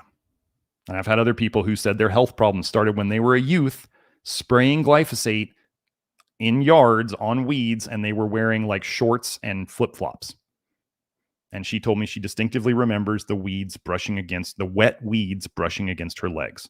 How much glyphosate if we use topical magnesium to raise magnesium levels, getting glyphosate on your skin, you're going to soak it up. Okay, Arise and Shine Vitality. Elisa Ronaldo asks, hello, Garrett. I'm a new member. Thank you for what you're doing to help us and make it a better world. You are very welcome. Continuing, can you please share your thoughts on NAC? I assume you mean N-acetylcysteine. I don't use it. I don't want to add extra acetyl groups to the body if we don't need to. And generally throwing a bunch of extra sulfur molecules into the body, I don't want to do that. If somebody wanted to experiment with NAC, I'd say just do cysteine. It's cheaper. And then when you get the cysteine and you open the bottle and you smell it and you go, well, that smells like sulfur. And I go, see? We don't push tons of sulfur. It's not that you can't avoid sulfur, but we definitely minimize high sulfur foods, and we definitely, in general, don't try to take tons of extra sulfur sources. So, so there's that. Oh yeah, CK said in the medical professions are taught to say, quote, eat more magnesium foods. It happened to me. Yes. If you rely on foods for magnesium, you're never going to catch up. Never. You would not believe how many people fell for the Ray Peat thing of coffee's high in magnesium. So there's your magnesium source. What a misleading joke that was. No one who drinks coffee has good magnesium levels. I'm sorry. I don't care how much magnesium or how much coffee you drink. Coffee's toxic. It's sad. It is. One of the things somebody was bringing up on Twitter, they've posted several times on my threads, is how coffee is really one of the big things that it does for us in society is it numbs us to our lives and the pace of work that we're expected to do that is unnatural for us. So the pace of work and our lifestyles are completely unnatural to us, and therefore we have to add an insecticide stimulant to make our brains fit the lifestyle that we have been forced into.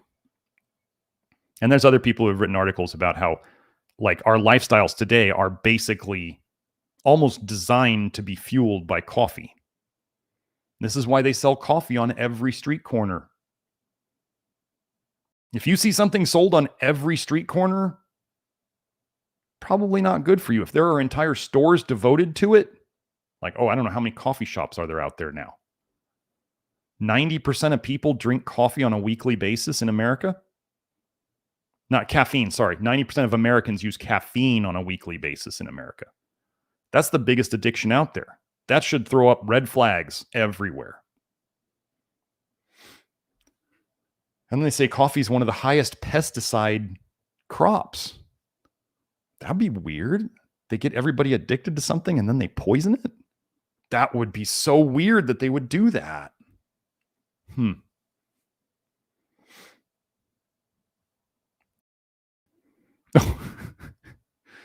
Will says, if you'll remember, I called you an idiot when I first found your Twitter. Glad I made it past the censor. I don't know, Will. I don't remember that tweet, but I'm glad you made it past it too. There may have been a phase at the beginning where I was like, oh, I just want engagement, and so I'm not going to worry about it. And now I'm so far past that. I don't need that type of energy anymore. I want the people who want to follow me now. Now, folks, there was some inklings that I was search suggestion banned on Twitter and marked as sensitive content on Twitter. So for those of you who are on Twitter and you want to spread my work, you need to repost and retweet and quote tweet and get me out there so that you can help. This may be being lifted. I don't know. It's possible.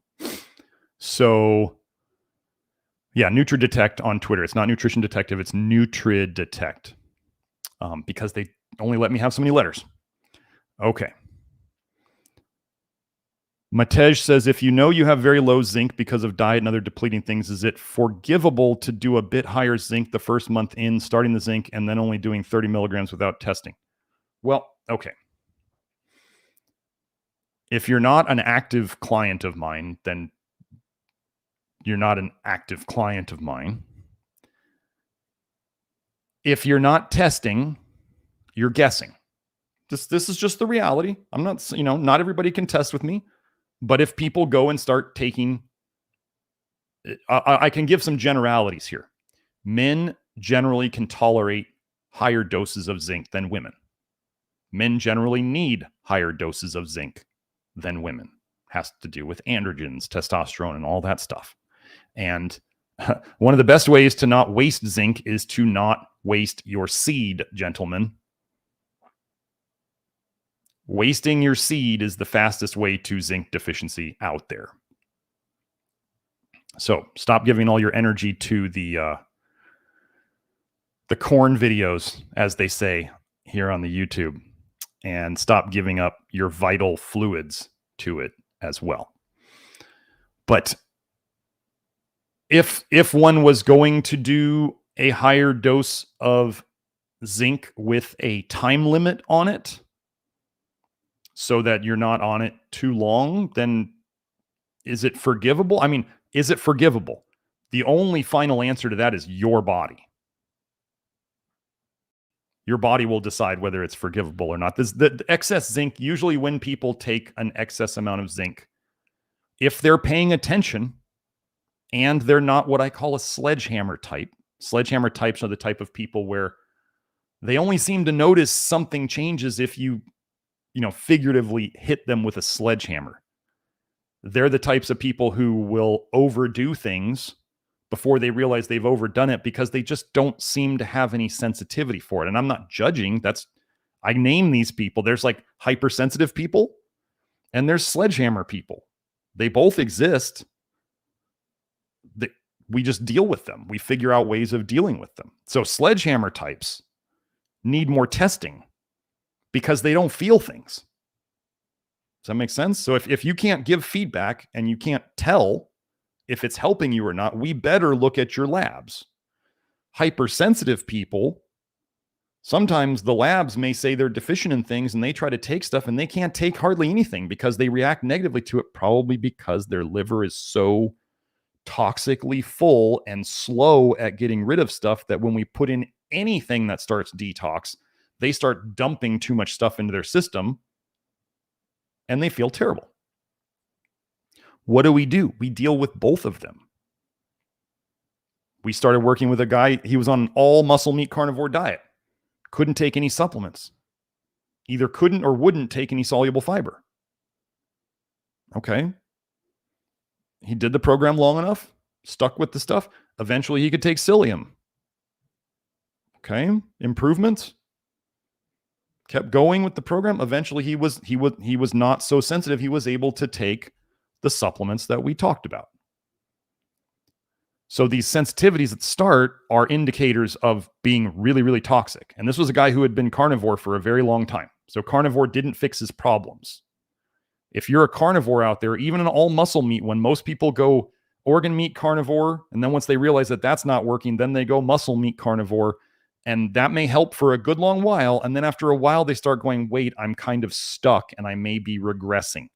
That's because your gut biome is being starved and you're not pooping out bile because you don't poop much when you eat only meat. And there's nothing about meat that soaks up a lot of bile. So you're just reabsorbing all that, but you're just circulating all that bile right back in. You may have lower levels of toxicity in your blood. An all muscle meat diet is a very low copper and low vitamin A diet. So it can help with a lot of things. But it's inadequate in magnesium. It's inadequate in potassium. There's no food for the bifidobacteria, the most important ones down there. And just throwing probiotics at it means you're like throwing seeds on a garden that you're not watering. That makes sense? You can throw all the bifido you want down there, but if you don't feed them, they don't grow. What feeds bifido? Well, soluble fiber and carbs. So, but we help. I helped a woman. She came to us. She was one of the few foods she could eat was mango. Okay, we dealt with it. I told her it's okay, just eat it for now and do whatever you can elsewhere. And eventually you won't need the mangoes anymore. And you'll be able to eat other things. And that's what happened for her. So is it okay to take more zinc? I mean, it's your risk to take. I can't, I took higher doses of selenium for a short period of time, higher than I would use on anybody in my program, because it's me and I trust myself with me and I take responsibility. If I screw myself up, it's me. Like, it's my fault. I take responsibility for it. If you want to take responsibility for it and you're going to pay attention to if you feel worse at any point and you can't figure out what it is, then the first finger you point at is you pointed at the zinc. But you especially watch very carefully when you, in the first week, that you increase the zinc for anything to look like it's going wrong. But other than that, that's what I can tell you. Is it forgivable? It's forgivable by me. I don't know. It's your body that really matters, though. Okay. Maggie asks, hi, Dr. Smith, do you think orthodontics damage faces and cause sleep apnea? I don't know. How does my face look? Some people might say it looks pretty damaged. No. Anyway.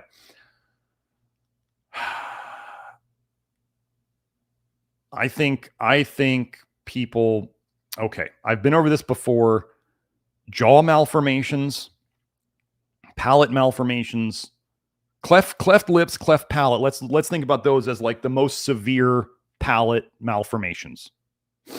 Okay. These are shown to be caused by vitamin A toxicity. Okay. We have other research, I believe, on the mandible and problems with the mandible and vitamin A toxicity.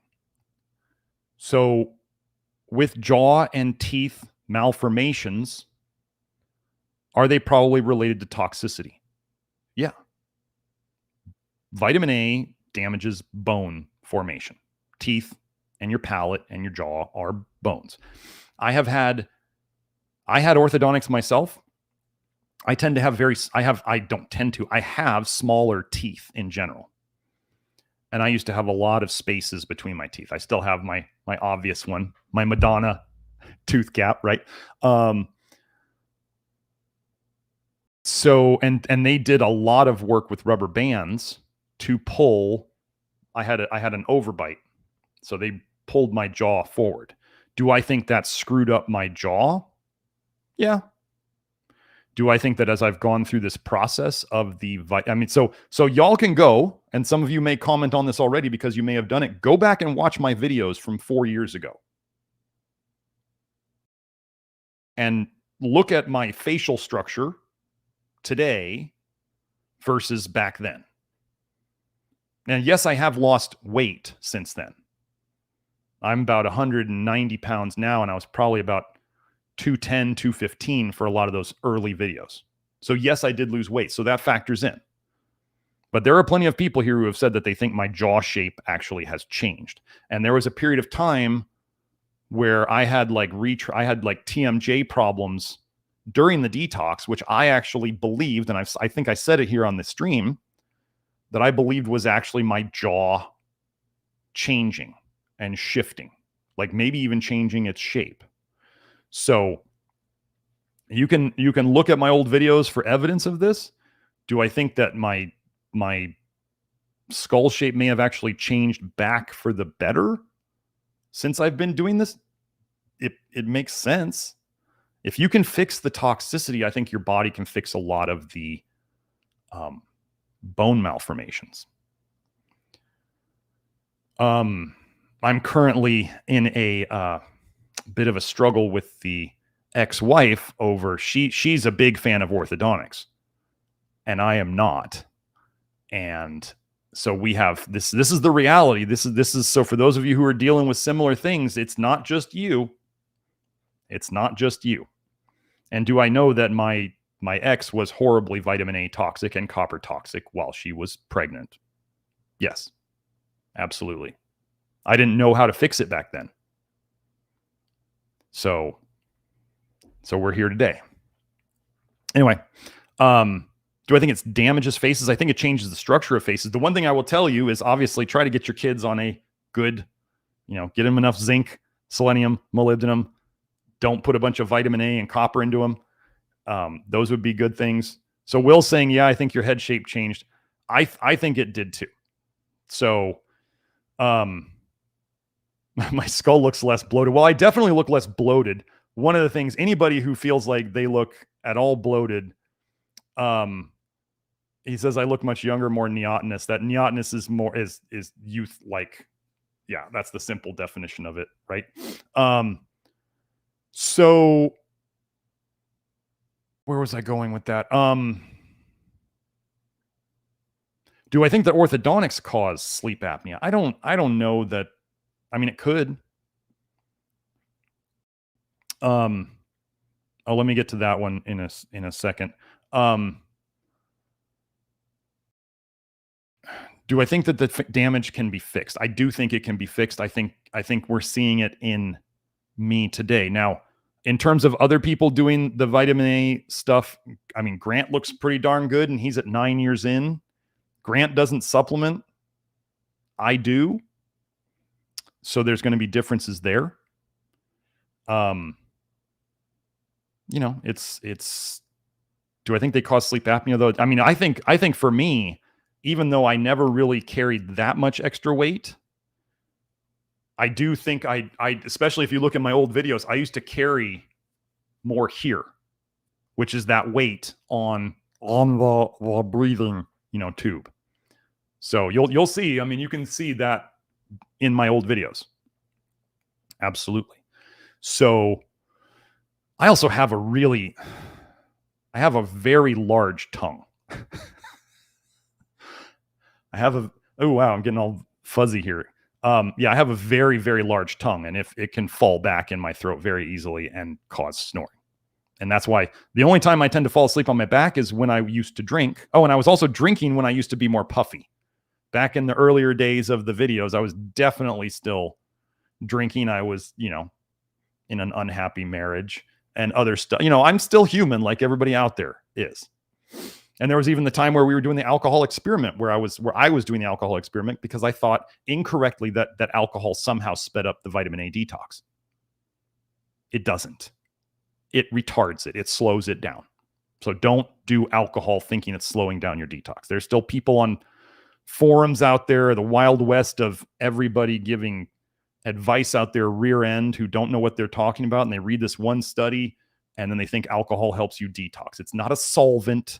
It's not helping anything. It's a poison. It uses the same detox enzymes as vitamin A does. Now you got two things going through the same pathways. Don't do that. So, let's see. Oh, Zendog asks, have you looked at John Mew and orthotropics? Kevin Boyd in Chicago is the guy in the U.S. most familiar with it. I do think mewing, actually, so here's the weird thing. Let me explain something. When you have, I got to get to the inner circle here pretty quick, but I'm going to explain this last thing about mewing and the strengthening the jaw stuff that's out there. I just want to make sure there's no more super chats snuck in. Nope. Okay, mewing is, you can just look it up. There's lots of YouTube videos. It's not difficult. It's putting your tongue up behind, the junction between, your front teeth, your upper front teeth and your palate. And kind of that's where your tongue is supposed to rest in general. And then I generally don't want my teeth. You can do your teeth together or not. It doesn't really matter, but just go read about it. Okay. And then I got one of those Jawzrsize things that, like the silicone thing that you bite on. Okay. And I started doing mewing and I started doing the jaw exerciser. Now, how do you change bone structure the best? Well, you change the muscular pulls on it. It is our muscles that form the bones into the shapes that they end up in. And this is how mewing and jaw exercises can reshape people's jaw lines. Your muscles determine your bone shape. This is why they talk about the big problems with supposed space travel, right? Is you don't have the gravity for your muscles you don't have the gravity to pull against your bones, and therefore you don't have the gravity to pull your muscles against your bones with. So they start getting bone problems, theoretically. But that is when I got, okay, so there's lots of people on the internet, significant numbers of people who claim that mewing or jaw exercises will cause them to get TMJ. Okay, so if you're out there and you went into this stuff before you were detoxing and you got some TMJ problems from it, you're changing the bone shape. And you may not have good discs, cartilaginous discs in there. So I did that and I started to get some TMJ. I also knew that I was on more coffee back then. Coffee is basic. If you have TMJ and you drink coffee, you're making it worse. Okay. Coffee ruins your sleep quality, guaranteed. Coffee is liquid stress. Caffeine is liquid stress. So if you're taking liquid stress and sleeping poorly all the time, and you have, let's say, a stressful work or family or money or whatever, you are making it worse. But then you have to have the coffee to numb yourself to the lifestyle, right? What are you going to do? 6 of one, half a dozen of the other. Which poison do you pick? But caffeine and TMJ absolutely go together, and poor sleep and TMJ absolutely go together. So if you want to fix those, the way to figure it out is to get rid of the coffee. But so I got this TMJ issue. I think I talked about it a little bit, but it's all gone now. It fixed itself. Did I do any treatments for it? No, I didn't do a single treatment for it, because I think it was actually with what I was doing. There's two things that we need to fix. If you have a muscular problem or a neurological problem in an area where the muscles aren't functioning well, whether that's posture, I don't know if you know this, but vitamin A toxicity in cats will give them the cat version of forward head. How many people do you see out there with forward head today? Wouldn't that be weird if there was a chemical cause to it? We know vitamin A ruins jaws and ruins palate shape. Okay, so we start fixing these things. We fix the chemical cause. Okay. If I just told you that muscles shape bones, and you fix the chemical cause of the bone malformation, how then are you going to get the bone to properly shape itself again? Because you have to reshape it. Exercise. What was I doing? I was doing the Love Your Liver program. I was doing my supplements based on testing, and I started doing mewing and jaw exercise. And now we have changes. So there's two parts to this. There's the physical, like the movement part of it, or the neurological part, which are totally intertwined. And then there's the chemical part. Think about it this way. A lot of people try to, let's just say that it was a chemical problem causing people's posture problems. And these people keep trying to do all this exercise to fix their posture. But all day long, they've got the chemical part of it working against them. Are they going to get better? Maybe a little bit, but eventually the chemical part of it will pull them back into the bad posture. Do you think the cat didn't know anything about posture? The cat didn't know anything about posture. They gave it too much pig liver, and the cat got forward head, and it started calcifying and all this stuff. Started looking like basically the old lady hunchback is what cats do when they get vitamin A toxicity. Except they're on all fours, so it's harder to see like we would see it with an upright person.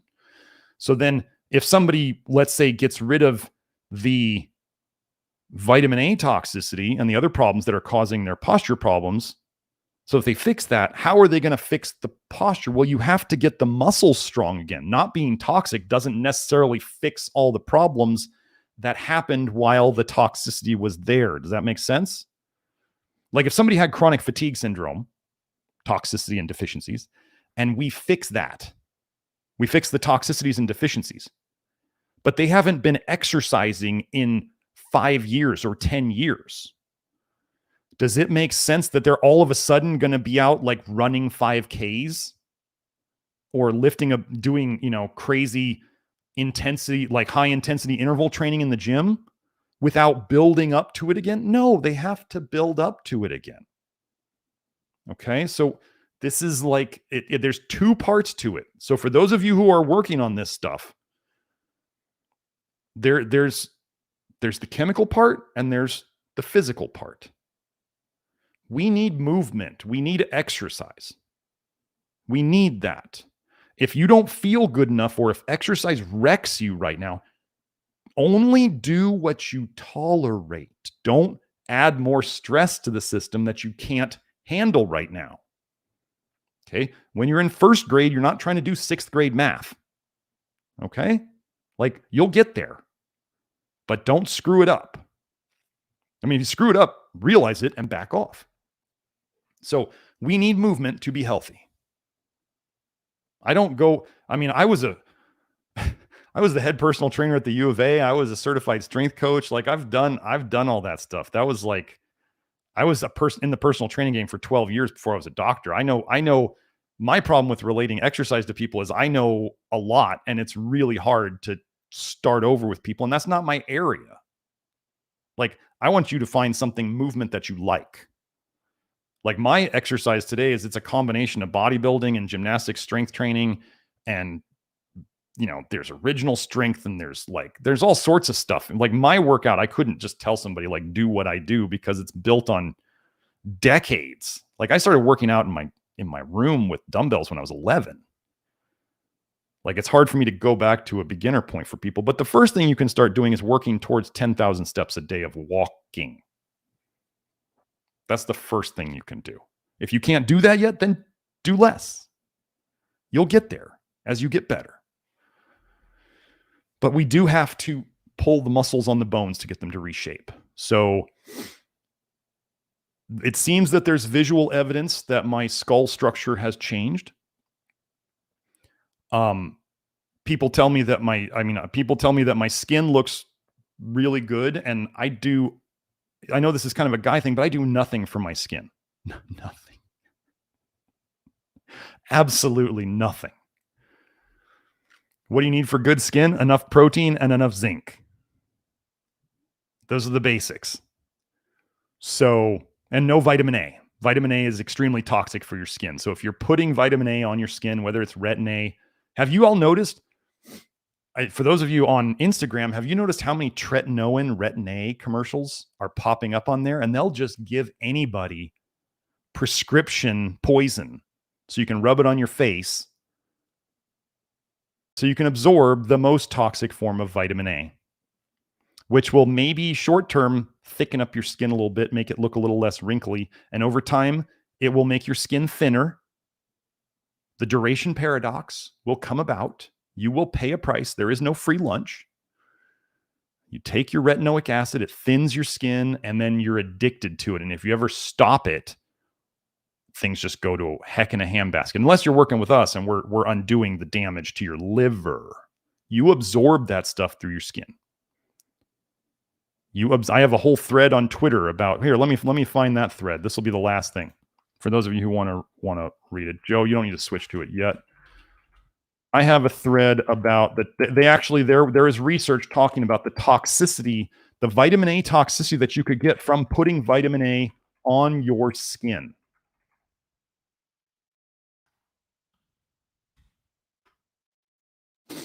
Here it is.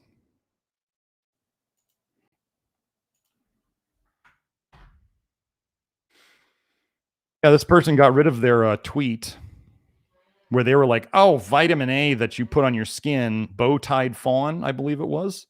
but vitamin A you put in your skin is totally non-toxic. And I was like, let's just go through that.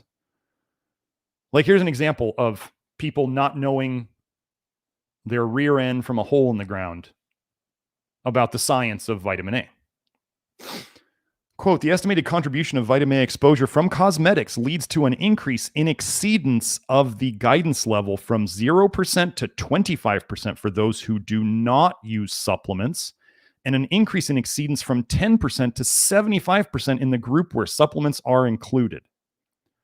Yes, you can get vitamin A toxic from stuff you put on your skin. Let's just finish that next part. The estimated use of cosmetics in the standard exposure scenario results in a substantial exposure to retinol and retinol esters. A further increase in concentrations of retinol and retinol esters in cosmetic products would aggravate this situation. Gosh, what would happen to these ladies who are trying to eat more leafy greens and more dairy, raw or not, and more eggs and more liver and more carrots and more sweet potatoes and more spinach and more arugula and multivitamins and retinol creams? Oh my goodness, folks. So anyway, yeah, don't do it. Don't do it. It's almost like it's a deal with the devil. We've never talked about that before. The vitamin A colors in plants, yellow and orange and red. And what colors might you imagine being the most prominent in something we might describe of as hell? And what's the smell of hell? Sulfur. What's the color of sulfur? Yellow. What's the color of bile? Yellow a lot of times.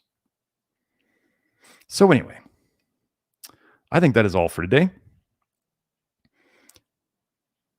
I think that's all. We're going to go and do the Inner Circle over on the Love Your Liver network now, or the Nutrition Detective Network. So that's where I do another private Q&A for another hour and a half-ish. If you have any questions next time, feel free to... I got today's topic idea from a viewer. I forget which viewer it was. I'm not going to check, but we gotta wrap this up. So thank you for that show idea. I hope whoever it was appreciated the topic. There's your sleep apnea topic. But if you have show topics that you'd like me to go over, you could send them via there is the super thanks you could do. If you really want it done, if you can send a note with a super thanks. I don't know. Super thanks is a little contribution you can do to the channel. I'm pretty sure you could send a message with it. So you could send a subject idea if you wanted to that way. You can always put a subject idea in the chat. And so anyway, I have a couple more ideas I got from last week, but yeah, this is what we do. Thank you. You all are very welcome. Thank you for saying you enjoyed the show. And I do really appreciate that. I actually got to post that on Twitter, a similar thing. I posted it in the network the other day, thanking everybody for all their thanks. I really do appreciate it. And I am just here to help and uncover all the lies that we have been fed. But just if you guys go back and, if you're the type who wants to binge watch old episodes, you'll see me going over various disease conditions with exactly the same patterns in people. Okay. So Christina brought up skin cancer. Yeah, cancer is a very complicated topic because the way they're doing the research around it, just remember about cancer, whenever they're researching cancer, they're doing their absolute best to not talk about toxicity. They will dance around toxicity. They just want you to think it's a malfunction of your cells. Like your cells just went, there, let's make the wrong type of cell. Like, no, it's toxicity. Your body is making storage areas for toxicity. The biggest problem with people in medicine, in health, is that so many people don't want to admit that they are toxic. If you out there are scared of admitting you're toxic, just like an alcoholic who never admits they're an alcoholic, you're probably not going to get better. Okay. If you got to admit that you're toxic first, so you know what you're working on. Yeah, Will says, hi, I'm Will. I'm a toxaholic. Yes. So if we just admit it, then we can start working on it. And then the next thing would be to realize that vitamin A is a toxin and you don't need it. So you're not like hemming and hawing going, how much do I need? I don't want to be deficient. Do you want to know why researchers haven't done big long-term vitamin A deficiency studies in humans? Because they made an excuse. They said, well, the weird thing is that it takes people so long for their blood vitamin A to start dropping. Years, sometimes. Years for blood vitamin A to start dropping. Do you realize how much they just said you have stored in your liver? Years worth. And then people have the gall to talk about vitamin A deficiency. When people's blood levels will stay okay for years on a deficient diet. And what the researchers would say, well, we don't want to study vitamin A deficiency because if all of a sudden they suddenly drop, which is very common, people would stay quite steady for years, and then they will steadily drop, quickly drop, like off a cliff. And they said, well, we don't want to cause them deficiency problems that can't be fixed later. Well, here's the thing that they didn't tell you. The things they call vitamin A deficiency problems are zinc or taurine deficiency problems. And I've been over this in my threads. The exact same things. There's only a couple of symptoms that they say are actually vitamin A deficiency, and that's night vision problems and keratosis, the drying of the roughing up of the outer part of the eye. Both of those can be reproduced with zinc deficiency and taurine deficiency. And they tend to give animals in their vitamin A deficiency studies casein for their protein, which has no zinc in it, and it is yellowish because there's still plenty of vitamin A in it that's been oxidized into retinaldehyde and retinoic acid. And they don't measure that in it, but they say it's vitamin A free. So you've been fed garbage, lie, research by either people who had nefarious intentions or they just didn't know what the heck they were doing. So, okay, Ramon is asking, grilling every now and then for the family. Should you do natural charcoal, wood, lumps, or natural gas or propane gas? Thanks for the best doc in the world. I will save this one. I will put this in my, I'll just hit it right now. Ramon's a regular super chatter. I'm just going to hit this right now before I go to the inner circle. Okay.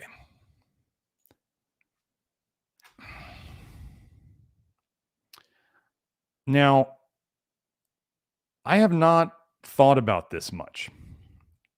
Generally, I'll make some generalizations about grilling.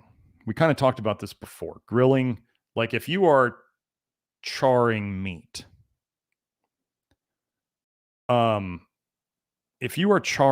like burning meat, like the tips of steak or whatever, that's not good for us.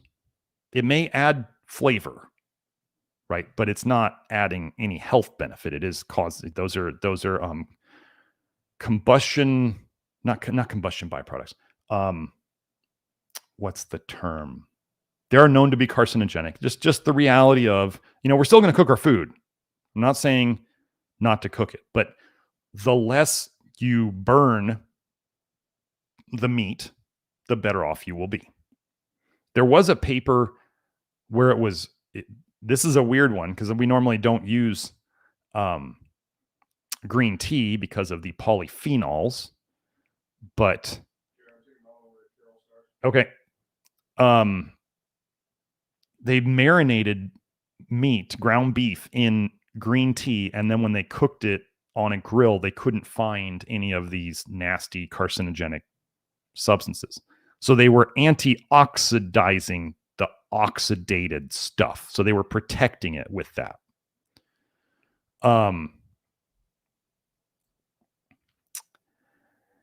So,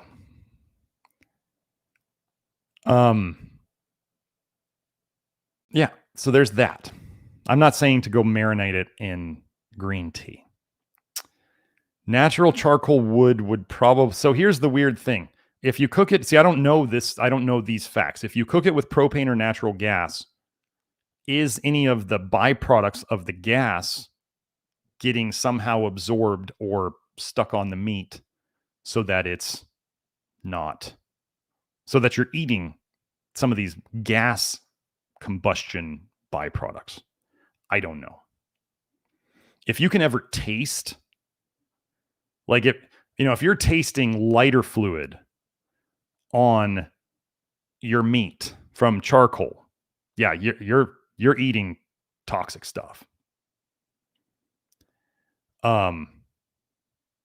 If it's natural charcoal, I mean, I would just guess that so I mean, again, if you get the natural charcoal going without adding a bunch of lighter fluid to it, that's why always, if you put lighter fluid on charcoal, folks, burn it off first. Don't just start cooking as soon as you can. But again, if you spray the lighter fluid all over the grill as you're putting it on, it's going to be in your food. Like, if it smells like petrochemicals, probably shouldn't be cooking with it. So yeah, I would just, okay, so I have a propane grill here. We grill rarely enough these days that I don't even think about it. That's not something that I put a lot of energy into. So, yeah. So I would do, I mean, if I had the time and energy to do it, I would probably do charcoal, natural charcoal. So am I going to do that anytime soon? Like, I got so tired of grilling, just going in and out of the glass door to cook. I was just like, I got too many things to do to have to babysit stuff on the grill so that it's not charring. So if you want to do it, go ahead. I would say the lower the temperature, the better. Or if you're going to sear it, again, the lower the temperature you cook at, and the less time you're able to cook at, and the more water you're able to use in the cooking, as in like steaming or boiling or pressure cooking or whatever, where there's a lot of water involved, so it can't go over a certain temperature, the better. So if you're going to sear something, I mean, do it as short a time as you need to. Then people say, well, it needs to be hot. These are things I can't put numbers on these things. But just know that the more you burn something, the less good it is for you. Okay? It's fine to, if you want to cook it all the way through, that's fine. Just take your time to do it so you don't burn the outside so much. And we all live in these hyper fast, got to have coffee, got to do all this stuff, like lifestyle these days. So nobody wants to slow cook stuff. And everybody wants maximum flavor. Well, if you want to cook it fast and get maximum flavor, like where everybody's adding tons of garlic and all that stuff to their stuff, you can do that. Garlic and spice and all that stuff. You can do that. It's not good for you, but you can do it. I don't care what you do. You can do whatever you want. I'm not stressing over it. So that is about it. So I'm going to go do the inner circle now. Hope you all enjoyed the show today. Thanks again for all the thank yous. And Ramon, I hope that answer was good enough. I wouldn't be grilling your food twice a day, every day. Like, I would definitely be working on some more kind of like water-based cooking as you're able to. Like when I prep my chicken breast that I'm going to have at certain meals of the week, I cook it in the Instant Pot, and then I just shred it, and then I mix it with other stuff. Oh, Bob, Bob's saying I used to eat cloves of raw garlic. Yeah, I used to do the whole thing. I'd read what is supposedly Bruce Lee did it, and I would peel the garlic cloves and swallow them whole And why would we do that? Because garlic straight it obviously tells you is nasty. Straight garlic is just nasty. And people recognize it, but then they're like, oh, when you dilute it down in the food enough, it's good. And it's like, but then if you smell it on somebody's breath, it's nasty. Wait, so which is it? Is it nasty or is it good? Right? So anyway, hope you all enjoyed that. Have a great week. Oh, this coming week, what would that be? November 20th. I believe we may be moving the show. I'm going to confirm it today. It may be at an atypical time on Tuesday. I am going out of town this weekend, and I think I'm going to need to reschedule the Inner Circle, the Inner Circle and the live stream.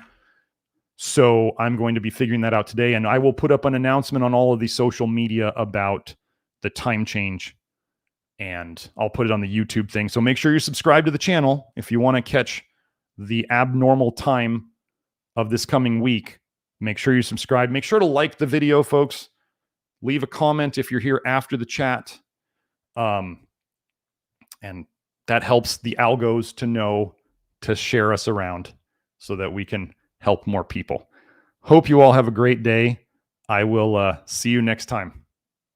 Bye now.